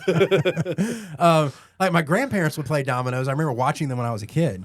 But I never played dominoes. But in spades, I played it on my phone, and I have it on my phone. I played in an airport. But other than that, no, I've never actually just sat and played. Just because I would be the idiot that would win in a room full of black people and then get beat up and my money taken or something. Because I've learned in all of my time, dealing with and doing everything I've done, I've learned there's 2 things you don't do. You don't play spades if you're the only white guy in the room, and you don't shoot dice if you're the only white guy in the room. It's just safer just to not do that. Because that would be the one point in time where I actually have beginner's luck that turns into really bad luck. I've never shot dice either. Whenever I was in college, some of my teammates tried to get me to, and I was like, I'm too broke for this. So no, I don't have. I'm trying to have dinner tonight. So no. I can never quite get the rules of I've watched people shoot dice, and I'm pretty sure I just watched somebody fleece somebody that was shooting dice. Probably. Because they were throwing math out there so much and just swiping their money out. I'm like, wait a minute, what the fuck was that?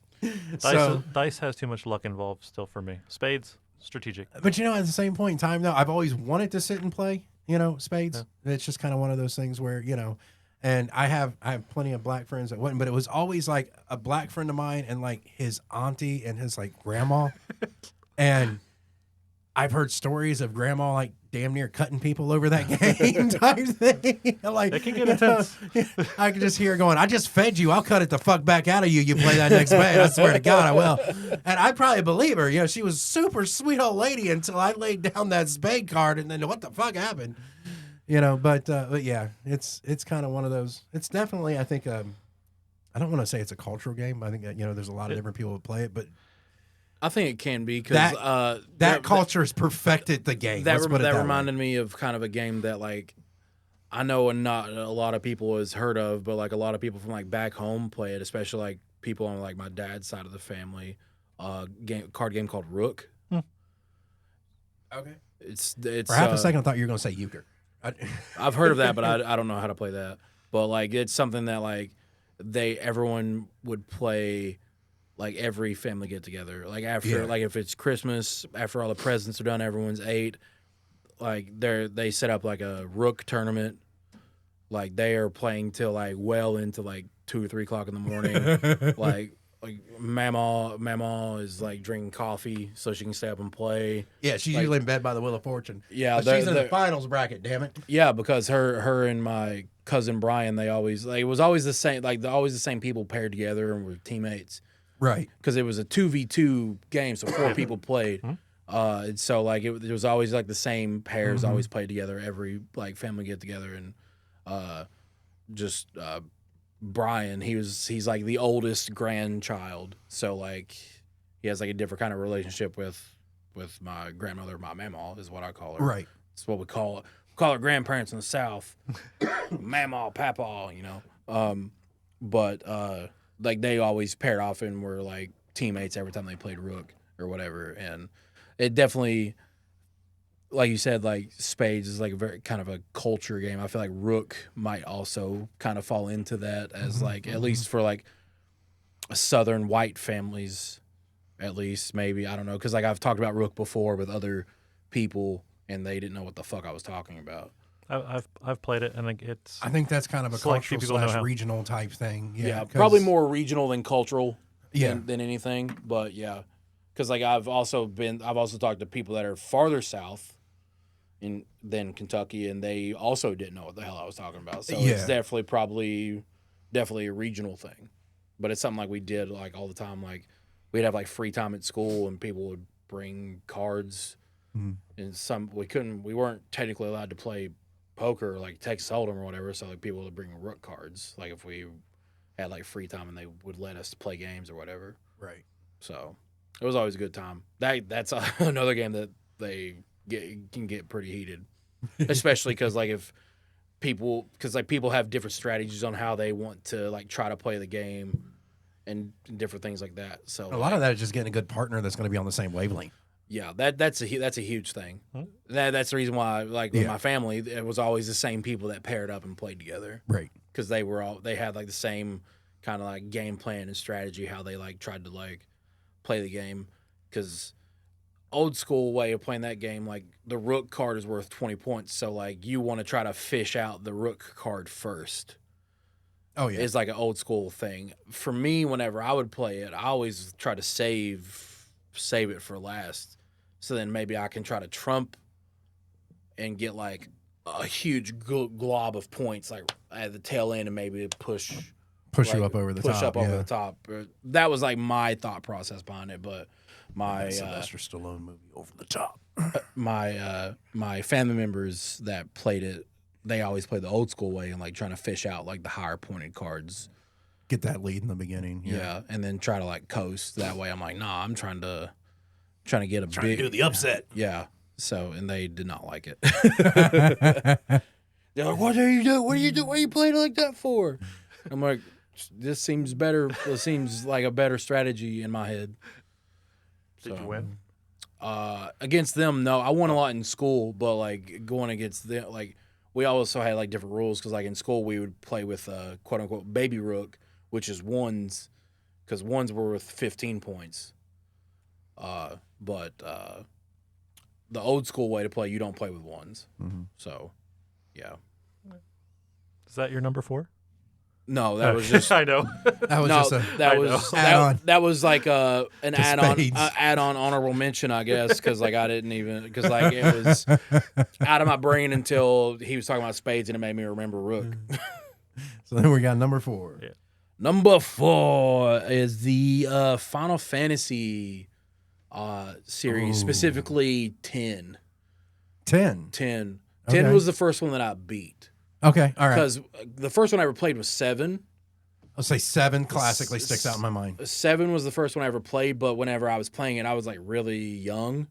So like I would get stuck. Yeah. And I couldn't figure out what the fuck I was doing or like where I needed to go to do whatever. Man, that's back when games needed like 300 hours to beat too. Well, 7 also had was 2 discs. Yeah.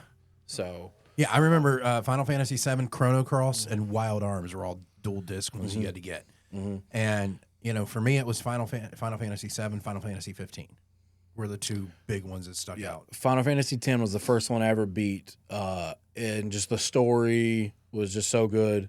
The one that I spent the most time playing, though, was Final Fantasy 15. Yeah. That one had a really good story. It had a lot of side stuff you can do, so you didn't have to just straight linear follow a story. Like there was a bunch of side stuff you can do, and that one had a really great story. That one had me in tears a few times playing that one, where just how immersed I got into the story of playing that one and how much time I put into it. Honestly, the remake of 7 was, I thought, really well done. I think so too. Just a lot of remakes I play like this is trash. Graphically, really, and then really well then done. also it fills in a lot of holes that you were like, what? Yeah. Why is this because the original one, it was such a great game, but there was a lot of stuff. It's why is this the way this is or whatever? And the remake for me at least, it filled in a lot of holes that I may have not pieced together in the story. Maybe because I was so young whenever I played it, or maybe just because they were super subtle with stuff, or maybe I missed something whenever the bits of it that I did play. Because like I said, I didn't beat 7 whenever I was younger, so I didn't. I think it still felt like Final Fantasy 7, and Yeah. a lot of remakes don't feel like the original game Yeah. at all. But it still felt just like Final Fantasy 7 to me. So yeah. So, all right. So my number 4, still staying in that video game era, but for me, one of the ones that I played so often, over and over, campaign, all the extras, find the hidden characters, did everything I had to do. And it was a franchise that I think I've played almost every game in the franchise, but this particular game sets itself above and beyond the rest. It has also been made into a Peacock original TV show starring Anthony Mackie, which is fucking phenomenal. Hell yeah. And I am talking about none other than Twisted Metal Black, not the other ones. Black is the one, in my opinion, that sets itself apart from everything else. The darker storylines. I agree. The incredible soundtrack. And the grittier, darker kind of levels. But Twisted Metal Black, hours upon hours I spent in this game.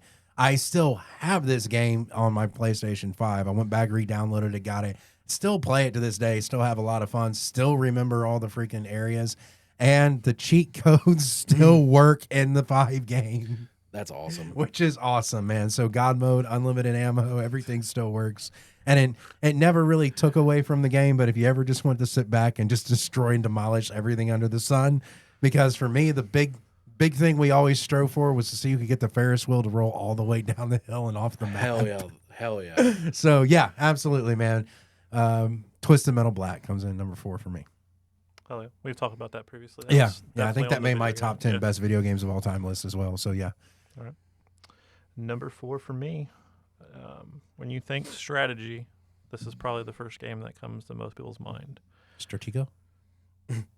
We'll circle back to that one. Oh, But no, my bad. it involves pawns, a king, queen, bishop, Oh man, Chess. Yeah. I don't know dick about Yes. chess. Really? Yeah. Okay. chess was one of those early I would games that I was like allowed to to learn. play. I would like to learn how to play it, but I just currently at this moment in time I don't know how to play. It's a thinking man's game. But I'm a hell of a checkers player though. I can play the shit out of checkers. Well, maybe one day you can show me how to play Dungeons and Dragons, and I can teach you how to play chess. Bet. If we do Dungeons and Dragons, it's going to get recorded because it's going to be hilarious. This is going to be awesome. Yeah. So after my son beat me 2 times at Monopoly, I'm like, you know what? I'm going to teach you how to play chess.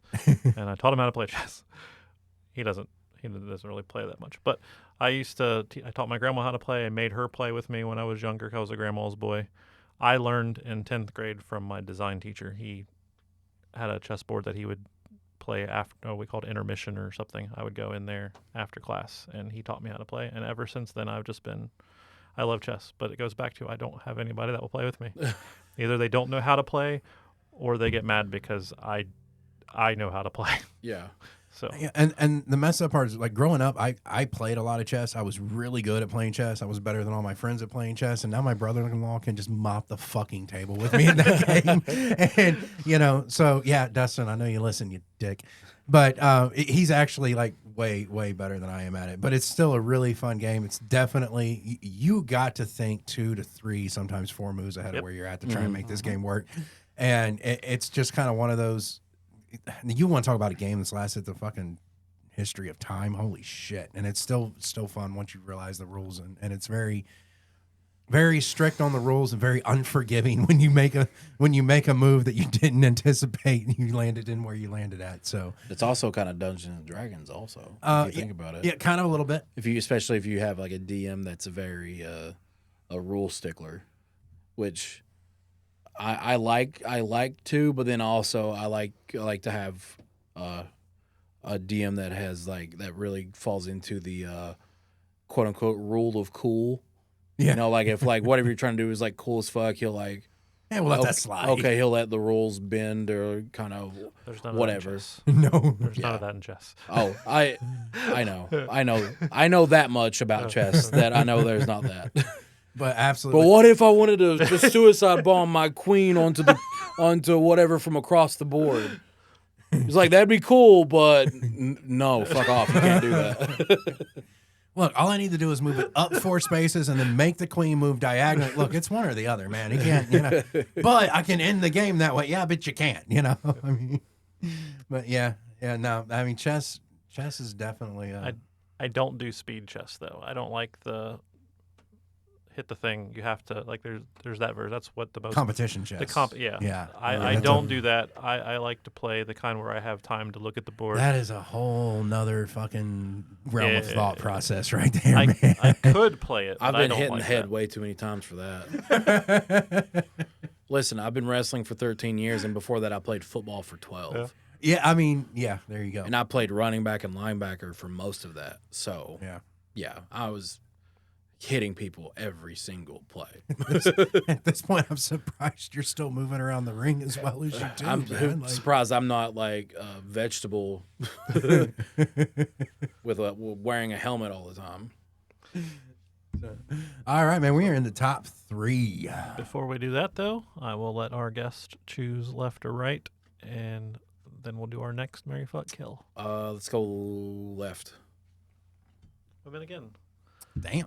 Good you go. We've never had 3 in a row on one or the other. So Kate Winslet, Ooh. okay. Jenny McCarthy,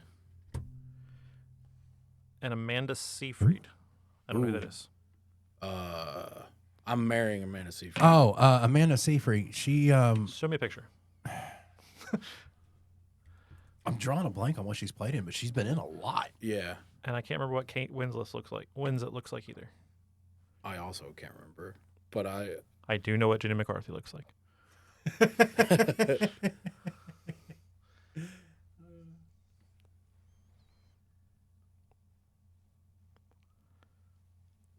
Well, you show me the pictures.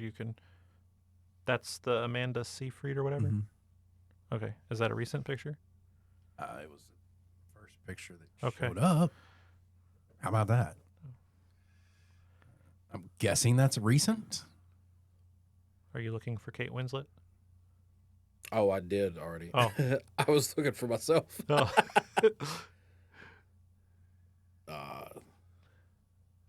Okay. All right. Well, then you said you're going to marry Amanda. Yes. Any reasoning for that, or that's just your number one there? Out of the 3 chosen, I feel like that's the obvious answer for sure. Okay. It was Kate Winslet, and who was the other one? Jenny McCarthy. Fuck Jenny McCarthy and kill Kate Winslet.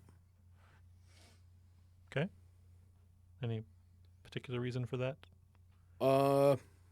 Just based off of just what I'm saying. Okay. Just purely off that. Fair enough. Yeah, so for me, I'm probably gonna kill Kate Winslet. Stunningly gorgeous 20 years ago.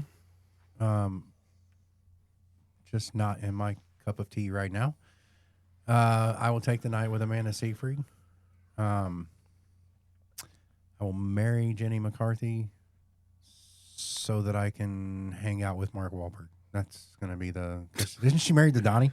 She's married to Donnie. Yeah. Okay, yeah. So All right. that's the only reasons. I'm not marrying Jenny McCarthy because I feel like she'd make the best wife. I'm just I want to hang out with Mark. Well, for me, Amanda Seyfried, she's like a theater kid, so she likes musicals and stuff. I love musicals. Okay. love musicals. Don't judge a book by its cover. So you're marrying Amanda. What are you doing, Amanda? Take the night. Yeah, I'm fucking Amanda. Okay, that's the same thing. I'm going to just fuck Amanda. I don't know much about her. She does look pretty hot. I'm not really that into musicals, so you can take your wife to musicals. I'm going to fuck fuck Kate Winslet to death. I'm still getting some from her because she's hot enough to fuck. And then again, this person, if you listen to any of the previous podcasts, I have a thing for this woman. Actually, we did a podcast. If there were 10 women that you would impregnate by masturbating to pictures of them, that was a top 10 that we did. Oh, wow. Jenny McCarthy was a top of that list for me. So I am marrying Jenny McCarthy, and I don't care about hanging out with Marky Mark. But Yeah, so be glad this season we let the guest choose the subjects, man.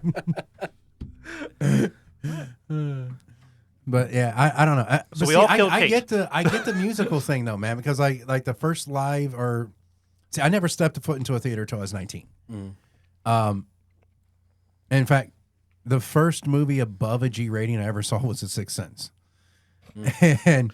But the first time I ever entered any place to see a live show ever, it was a live rendition of Phantom of the Opera. Hell yeah. That's So awesome. I'll be honest, like the musicals and some of those things still hold a very special place in my heart. Like me and my youngest daughter, if anybody's doing Phantom anywhere around, we're gonna go see it type deal. Because she's kind of a little bit of that theater type kid too. She's the one that she did the Addams Family at school, and I bought fucking tickets to all 6 shows over 2 days because I was at every one of her shows, and it was kind of the musical thing and everything else. So yeah. So I kind of get that as far as that goes, but yeah, it's you know. It's just not my cup of tea. I don't like Disney movies because they break out into singing and musicals. So I don't I'm like. not a big Disney. I like fan, West though. Side Story. That was a really good one. You should watch. You should see The Greatest Showman. I hate that one. My wife loves that fucking movie. All right, I'm gonna walk out. Okay, how about this one? There's one called Anna and the Apocalypse. That sounds really cool. So it starts off. It seems like it's kind of like just a high school musical, not the High School Musical, but the characters they're like seniors in high school. They're based in they're over in the UK. But then about 30 minutes in, it takes a hard left and it's a zombie, High School of the Dead musical. It's like a horror high school musical. I'll give it a shot. It was on Peacock. It may not be, but I'm gonna have to look for this. it's got some really catchy songs. It's funny. It's not like overly serious. But I feel like it's a good musical for people who aren't super into musicals. Because The Greatest Showman is definitely That's a musical. It's a man. musical for people who love musicals. Yeah. It's definitely my favorite. I feel like you might would like The Book of Mormon, seeing that live, because it was created by Matt Stone and Trey Parker, people who made South Park. So, and I saw they were in Dayton last year, and that was the first time I got to see it live, and it was amazing. Super funny. The songs are good. I also haven't been to a musical live, so that was the first one I ever got to see live. All the other ones have been theatrical versions, or I've watched them on YouTube. Yeah. But The Book of Mormon was awesome. What's the other one called? The Apocalypse one? Anna and the Apocalypse. Anna and the Apocalypse. Yeah, I'm gonna have And to look that the up. Apocalypse? Anna and the Apocalypse. And the Apocalypse. Okay. Yeah. There's another one called Into the Woods. It's kind of Disney, but they're kind of based off of old wives' tales of these different things.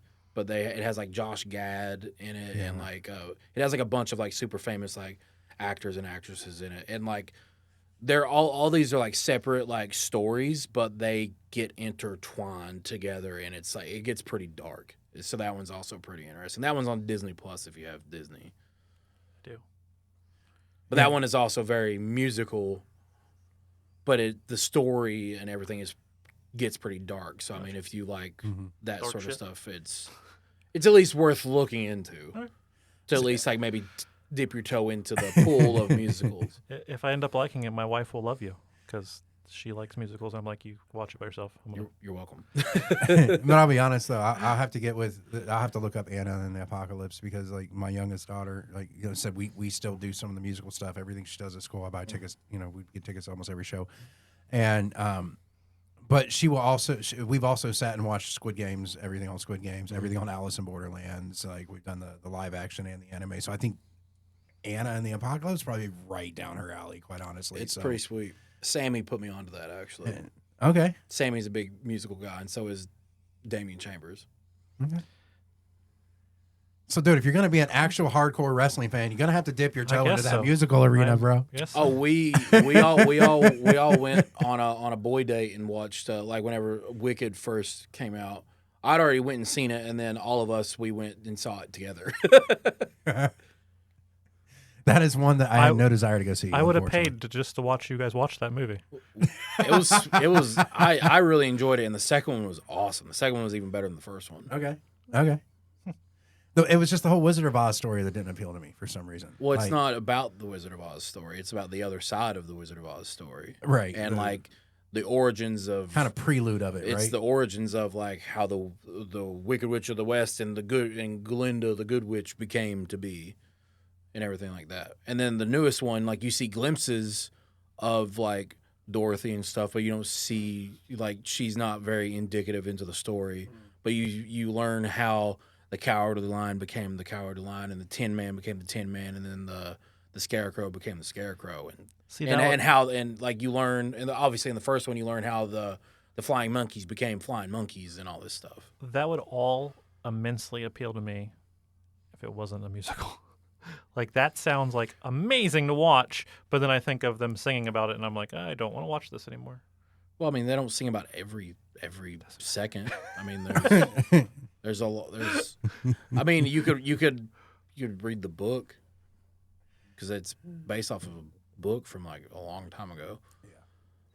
Although I'll be honest, the best spinoff I ever seen of Wizard of Oz was called Tin Man on the Sci-Fi Channel. Fucking phenomenal show. That sounds familiar. It was like a mini series. It was like 6 or 8 episodes. It was called Tin Man. I used to watch a lot of obscure shit on the Sci-Fi Channel back in the day.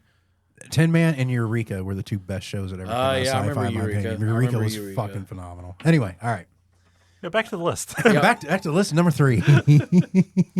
All that from a Merry Fuck Kill. Right? Number 3 for me is the Kingdom Hearts video game series. Jeez. My daughter wanted to play those. I found them on sale, bought every single one of the games. She never made it through the first one. It's a lot. It's a lot. It is. It's got such a deep lore and backstory and very complicated stuff for it to be supposed to be a kid's game. I say kid's game. It's not like you probably shouldn't be like super young whenever you're playing. I was like 12 or 13 whenever I played the first one or whatever. It was still super complicated for me then. I mean, it's still super complicated for me now, and I still have a better understanding of it. But I haven't played. So I played all the main games, and I played like one of the side games, but I haven't played all of the side games because like the main games are on consoles, but then the side games kind of diverge off into like handheld and mobile games. But it's still in the same universe, but right. But it's not. They're not like. What's the word I'm looking for? They're not a priority to need to like know the gist of the main storyline of it. And then whenever they finally came out with Kingdom Hearts 3, I've lost my mind. But like that was like 10 or 15 years after like the last real thing that came out. After the second one, yeah. Because 3 came out. It's probably been like 3 years ago now. And I think they've been teasing at maybe a fourth one. Jeez. Because like kind of with this whole thing, it can kind of go on for a long time, but at a certain point, it feel like beating a dead horse. Yeah. But if they do make a fourth one, I'm not going to complain about it Right. because I've got a few Kingdom Hearts tattoos on me as well. Right. But the story of the first one and like the ending of it. Yeah, like it's like, yes, I beat it. and then it's like the way it happens, the setup for the second game, it's soul crushing. It's like fuck, but then it makes you like, okay, I gotta play the second one now. Yeah. Like the first one, Good hook. the first one had me in tears by the end of it with like the story and everything like that. It's so good. It's so good. Never played that game either. I know of it. I've never played it.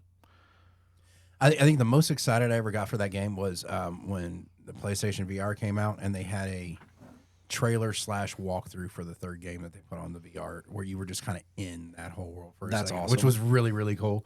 But I mean, I never like really dove in and played the games like that. But that experience like damn near made me pick up the controller, just dive at it anyway. That's awesome. You know, because, you know, I'm a gamer, you know, at heart all the way through. And so I've got, you know, all the PlayStations, the VRs and everything else. And, you know, by the way, the highest scoring track on, you know, Beat Saber for me and my daughter is from The Greatest Showman, but I'm not going to digress on that Are too we back much, to you this? know. Which song? I think the main theme. Oh, So the Greatest Show. Yeah. But I mean, there's that. But I mean, we used to just pass the controllers back and forth just on that show to see how high difficulty, how we could get through it. my favorite song from that is From Now On. Oh yeah, Like the final like number like near the Right. end of the movie. Right. The song's so good, so good. all right. So my number 3 is a game that I've spent hours upon hours on. I actually did play competitively for a while. I got to the national level before some kid from Korea just made me realize that I was not ready for a world stage whatsoever. But it was one of the games that I remember I went to, I think it was called Games on the Levee for a New Year's Eve down in Newport one time.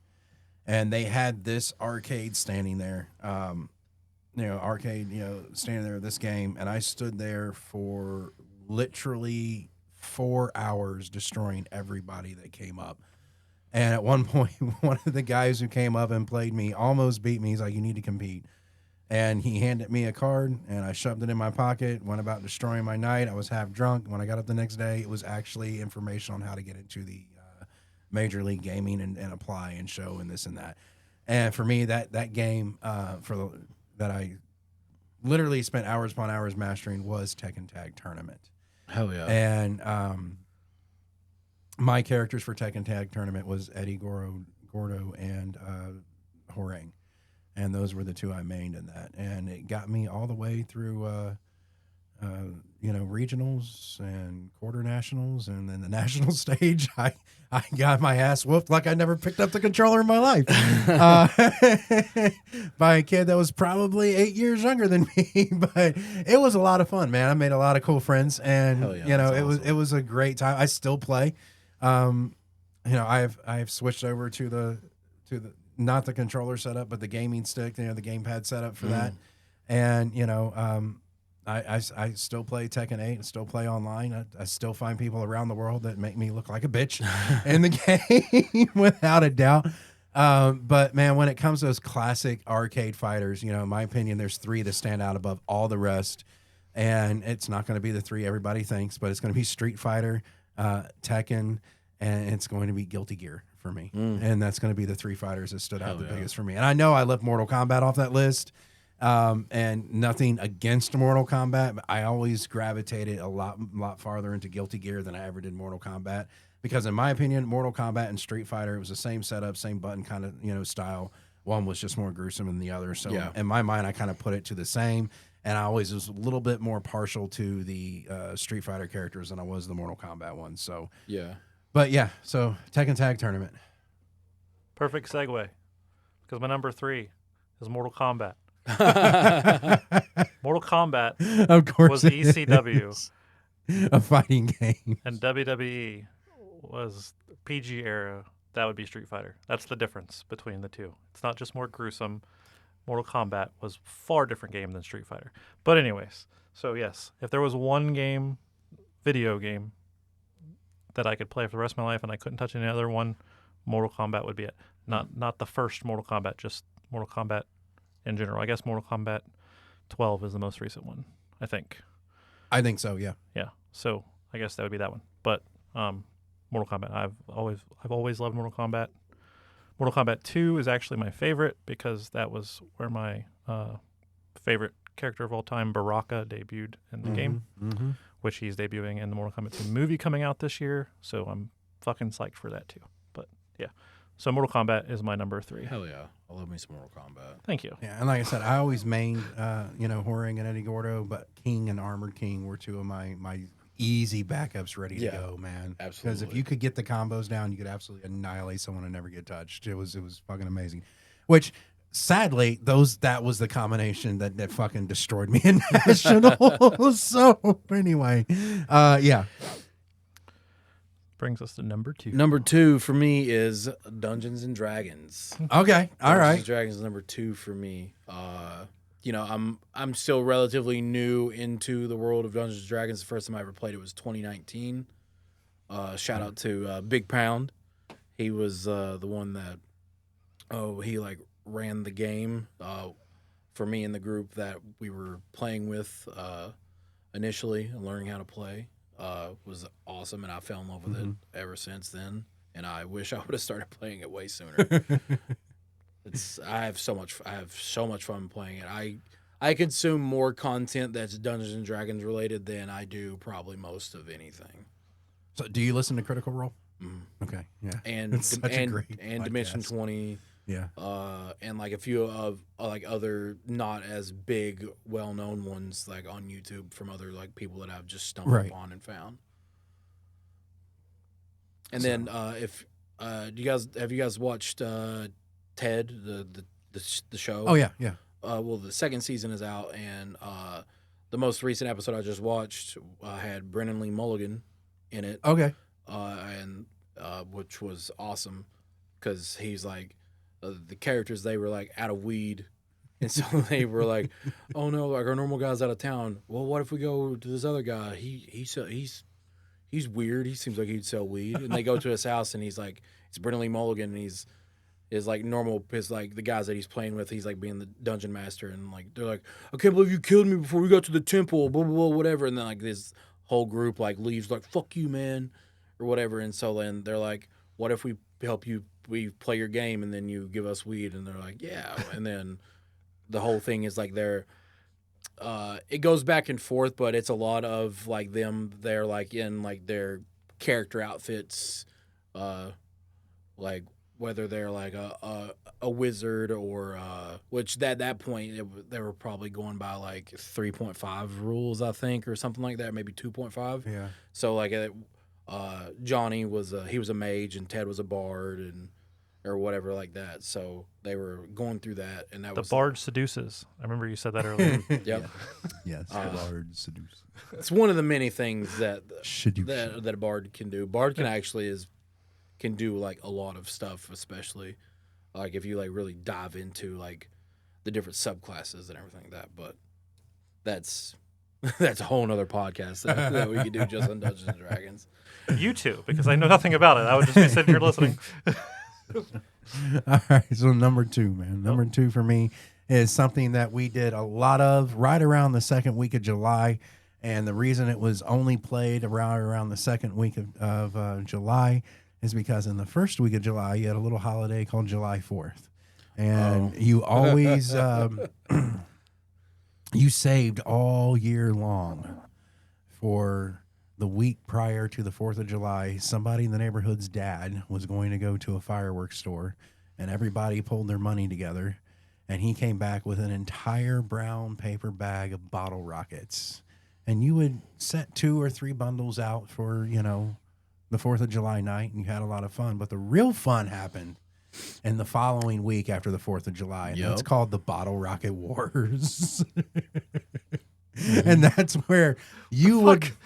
Are you serious? You don't know what I'm talking about? Oh, my God. And that's where you would go and find pieces of PVC pipe. You would go find the old Coke bottles. You would go find, a spare piece of copper pipe or whatever that was left somewhere. And you would tape this stuff to your bike handles. You would, mount this stuff on anything else. Mm-hmm. And you rode around the fucking neighborhood with a Bic lighter and your backpack full of bottle rockets. And you were playing the most fucking awesome game of Twisted Metal in your neighborhood ever. And if somebody fucked up and kept back Roman candles, you're dodging fireballs, man. And I'm telling you, this is like one of the greatest fucking childhood games you could ever play. It sounds like it, but And it's called the Bottle Rocket Wars, and it was always Bottle Rocket War with like the years. So it was like WrestleMania. So it'd be like, hey, you guys ready for Bottle Rocket War 89? You know? You did this too? Yeah. Oh, dude. It was freaking awesome. It's like some of the greatest and funnest memories of all time. What I'm learning It's from some of just these amazing. games that we would go outside and play, we're just trying to fucking kill each other. Pretty much. And my number one is proof of that, but pretty much. So, but yeah, I mean, it's dude, I don't know. Your parents must have been rich or some shit. I don't know. He said he was bougie. He did say he was a little bougie, didn't he? Yeah, but We had Saturday morning cartoons, Cartoon Network, and think Adult Swim that we grew up on for anime. I And then think it was more I just didn't have friends, apparently. you're the which one's is like, why- I think I was a serial killer. Which No is why I wonder. played games with my grandmother, like chess, I said earlier. And my number 2, which you already said, Stratego. Are you serious? Yes, Stratego is one of my all-time favorite fucking. Have you ever played Stratego? No. Okay. I've heard of it, but I've never played it. Okay. Kind of like checkers, but you have like army guys on there's like a- little castle pieces. There's a flag that you have to protect. You get some bombs that once they blow Yeah. up, they're no longer on the board, but and they can't move. And then you've got a captain, and yeah, it's fun. It's very strategic, which is where the name Stratego comes from. And I taught my grandma how to play that and forced her to play that with me as well. That is my number 2, Stratego. Hell yeah. Hell yeah. While you were shooting bottle rockets and kicking cans, that's what I was doing. You know, some of us had to play Stratego with grandma and Truth or Dare with our sisters. So the rest of us were out here doing what we do. Not Playing Truth or Dare with other people's systems. exactly right. I was playing, as long as Scotty didn't find out, you know what I'm saying? Yeah, that's okay because according to the song, Scotty didn't know. But That brings us to what we call the Dragon's Lair. We are officially here to undress the dragon, and that is your number 1. What is your number 1, Crash? It's kind of funny because like my top 2 is they're very similar. 'Cause 2 is Dungeons and Dragons, and number 1 for me is Baldur's Gate 3, which Ooh, is I've had that sitting on my watch list for I don't know how long. I just never pulled the trigger and bought it. you should. The game is 3 years old now, but it's still like one of the like most played and like highly rated games out there currently. I got into it about a year late, but after I broke my arm a few years ago, I had a lot of fucking free time because I couldn't work, I couldn't wrestle. All I could do is just either watch TV or play video games. So I played a lot of video games, and by video games I mean I played a lot of Baldur's Gate 3. I have over 1,800 hours on the Holy hell. game. And yeah, so that's also based on Dungeons and Dragons lore also. So I've played just a ridiculous amount So of that game. Can you play that without knowing anything about Dungeons and Dragons? Yes. Yeah. So it might be a good introductory. Kind of the same with Dungeons and Okay. Dragons Dark Alliance, but I don't think that's on. I don't think that has servers anymore. But this one, it is cross-platform now after the last patch that they put out. So now, like, I have it on PC, but I can play with someone who's on Xbox or PlayStation also. Just as long as, like, if there's also like they have like their own mod support too. So like they want people to like mod the game and like add to it and keep playing it because. Larian, the studio who made it, they made Divinity Original Sin series. They're not doing another Baldur's Gate game. They're doing another Divinity game that they announced recently. So, like, they want people to keep playing Baldur's Gate 3. So that's the reason why they have allowed for, like, its own, like, supported mod, like, thing built into the game so you don't have to do, like, a third-party thing for it. You can still do that, and they're not going to be like, oh, no, you're banned or anything like that, because, like, some games are weird like that. But, like, they just want people to keep playing the game for as long as possible.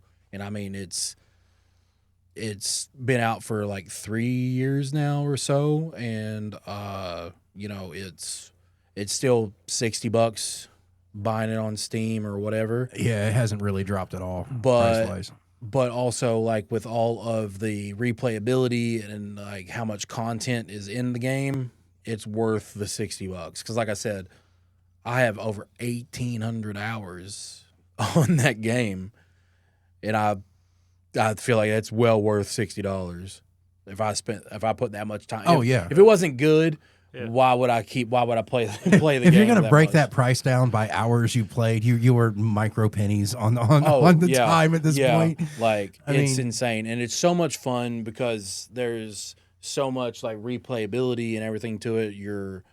Your choices, and like the character creation, especially like whenever you dive into like adding mods to it, like just how different like each character can look, and if you want to do like your own little bit of like RP into it as well, which a lot of people do, which I think is really fun, because I mean it's in the realm of Dungeons and Dragons, so like role playing is a whole big part of it. Right. And it's just I can't like say enough good things about that game, about how awesome it is, because like out of all the runs that I've done, none of them have been exactly the same, and I'm still finding new things out about the game that I haven't came across before, because I'm trying new decisions and new dialogue options and things of that nature, which branch off into different things, and different combinations of different choices and answers can lead you. Sometimes they can lead you in the same spot, but slightly different. But then other times they can lead you into something that's completely different that you wouldn't expect. And it's just a well put together game. And I don't know why it holds me back, but it's just the top-down dungeon crawler look that holds me off of it for some reason. Oh, this one is not. Oh, Baldur's Gate's not? The third one, no. 1 and 2 is. Okay. But this one is like a full 3D world. Oh. You can play mouse and keyboard, or you can play with a controller. That changes a lot of stuff for me. Mm-hmm. I'm going to have to get $60 saved up real quick. Because that's something I think I could probably really, really pull into at that point. So, all right, man. So, number one for me. Once again, we're going back old school, but it still has some of the coolest fucking memories for me, 100%. And this is where you gathered up probably a dozen or more of your buddies, if you could find them, or random kids in the neighborhood, or just whoever. And you would go to wherever it was in your town that had a fairly sizable mound of dirt or grass or the closest hill that you could possibly find. And you sent that one kid that claimed he was the toughest SOB up to the top of that. And then everybody bum rushed that kid up the hill. And you played a little game called King of the Hill.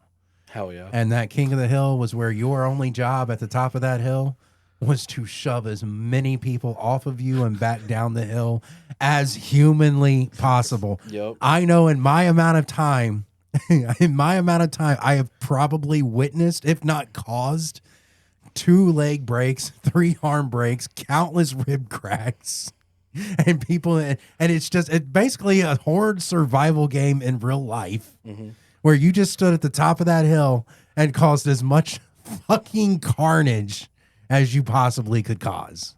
And that was like, that's my number one, because if anything, that proves that the difference between the 80s and 90s kids and kids of today is that we can survive so much more.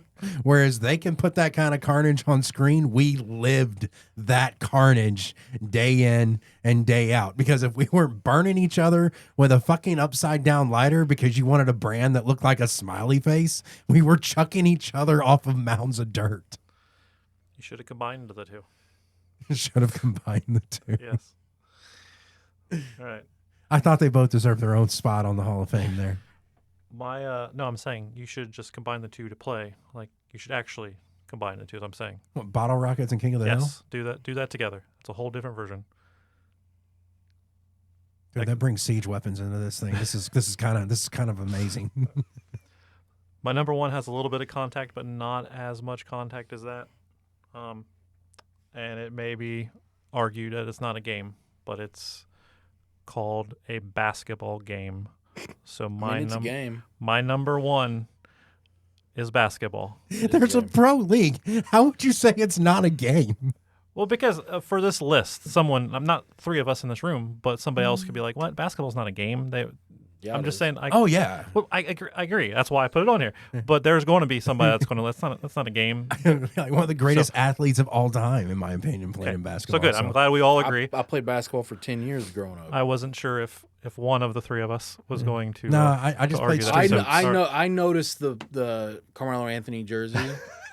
I noticed that right off the rip. Yeah. But yeah, number I just one, didn't say anything about it till now. the best game to me would be basketball. I love me some basketball. Before I ever thought about trying to be a professional wrestler, I was planning to go to college and play basketball, and then shit happened. I didn't. Same thing with wrestling. But yeah, basketball. I love basketball. Hey man, basketball is Basketball's fair a good enough. time. I wouldn't have thought. I kind of tried to keep my list out of that mainstay because I could have put baseball in there easily or wiffle ball at that point. Played way more wiffle ball growing up than I played baseball, but there's a lot of things that I could have added to this list that I didn't. But these were just kind of those. I'm going to say these were the landmark games of my life at this point. Yeah. And that's kind of how I had to approach that list because otherwise I would have ended up with way too many honorable mentions that we'd have just been starting the top 10 right now had I gone down that honorable mention list.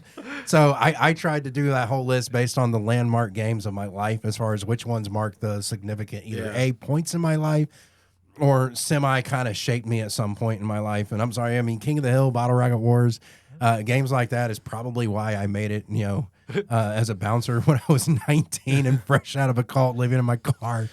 And kind of probably why I was able to get through some of the experiences and jobs and things like that. Cause you just had to grow up tougher at that point, man. Mm-hmm. You just, and it's games like that. And that not only built incredible friendships that lasted for a really, really long time, but it just kind of, you just learn how to get through controversy that, you inflicted or your buddy inflicted on you, man.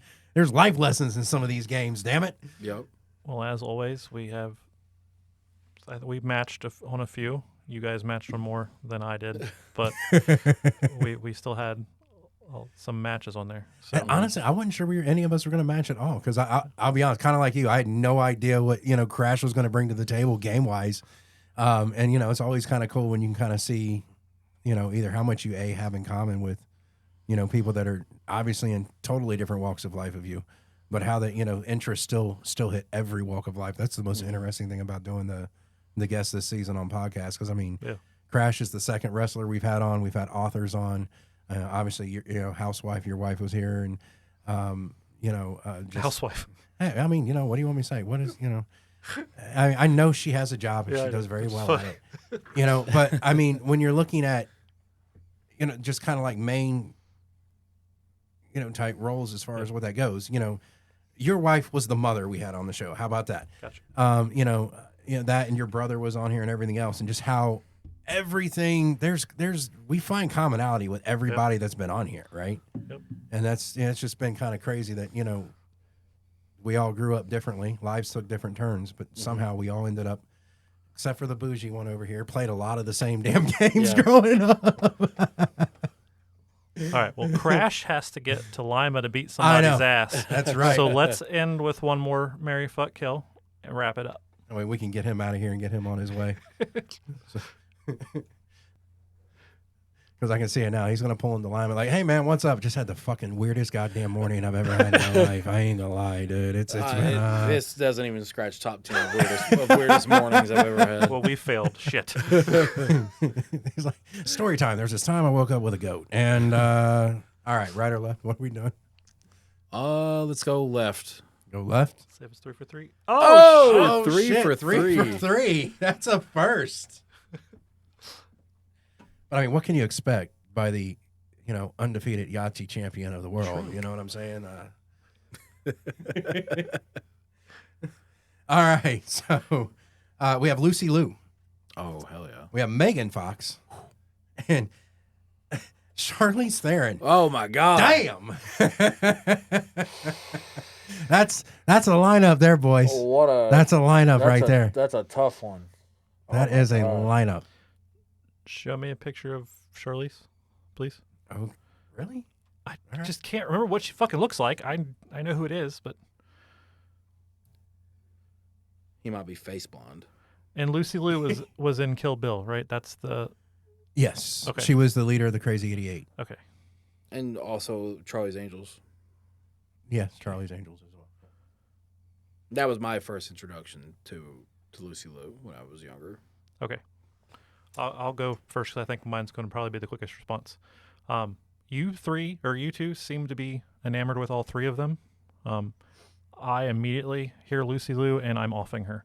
I've never had I've never had a thing for her, which is odd because I do typically like Asians more than other persuasions. But yeah, so Lucy Liu is done for. And then I'm going to fuck Megan Fox because she's all right, but I don't get why everyone thinks like she's this gorgeous, amazing woman. So, and then I'm going to marry Charlize, right? Charlize, is that her name? Charlize Theron, yep. Okay. Or some people say Theron. Theron. I don't know how it's probably. I would change it to Webb. So be real easy to pronounce after that wedding. I'm telling you right now. Oh shit. This one's so tough.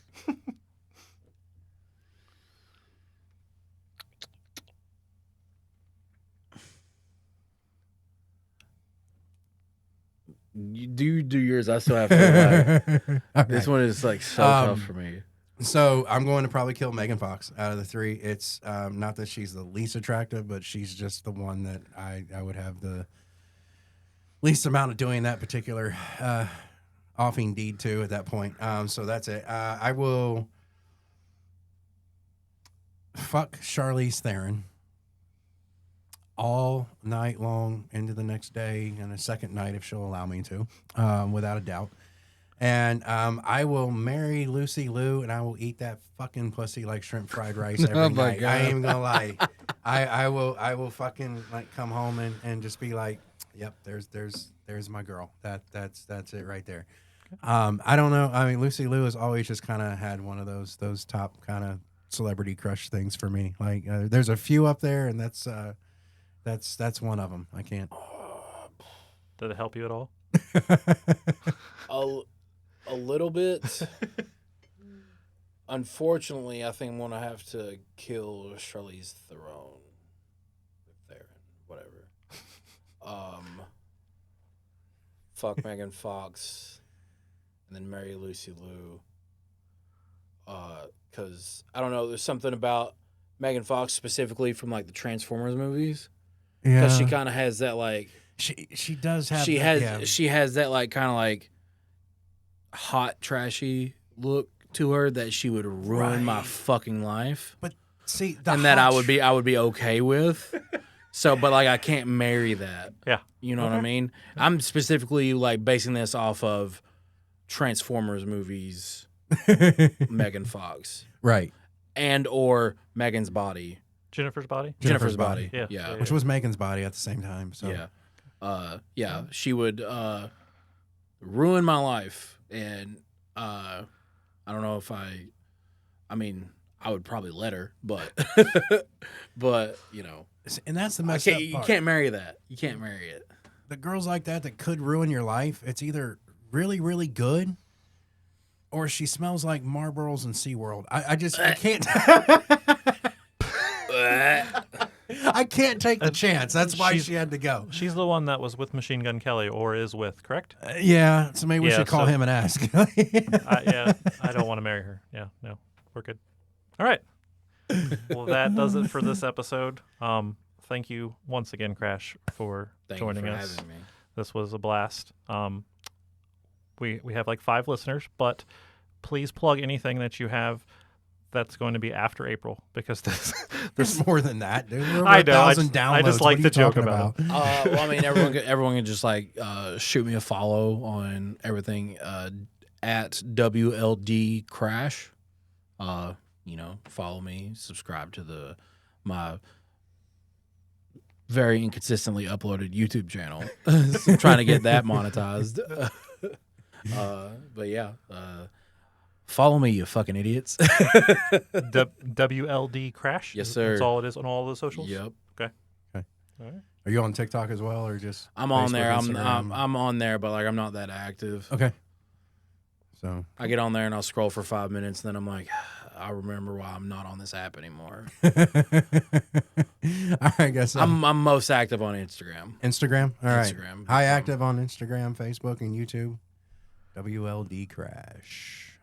Well, when you're on TikTok, if you don't mind, go ahead and give the Inappropriates Podcast a follow. I've been putting out more information for more, what the fuck is the word? Content. Content. Thank you. Okay. But more content on our TikTok to try to get that built up to have people listen. So if you want to check out some funny, inappropriate shit, please give us a follow. No. No, I'm just kidding. And then our other socials. Okay, the question was, what was the envelope for at the beginning? Oh, that's what it was. You'll go follow. That's what it was for. Our other socials. Had nothing to do with the pictures, man. We just need to follow. Our other socials. Instagram is the _inappropriates _podcast. And then the And that's on Twitch or Facebook and whatever. Yeah. The TikTok Instagram is the TikTok is the one we really need to push. So The TikTok is just the Inappropriates Podcast. No spaces, no underscores. Just ramble them letters together like a motherfucker bitch because we're inappropriate and that name looks like a fucked up gangbang. Hell yeah, it does. And the channel smells like Vaseline and depression. All right, so until next time. All right, guys. Thanks once again for listening. Until next time, have a week. peace. Bye.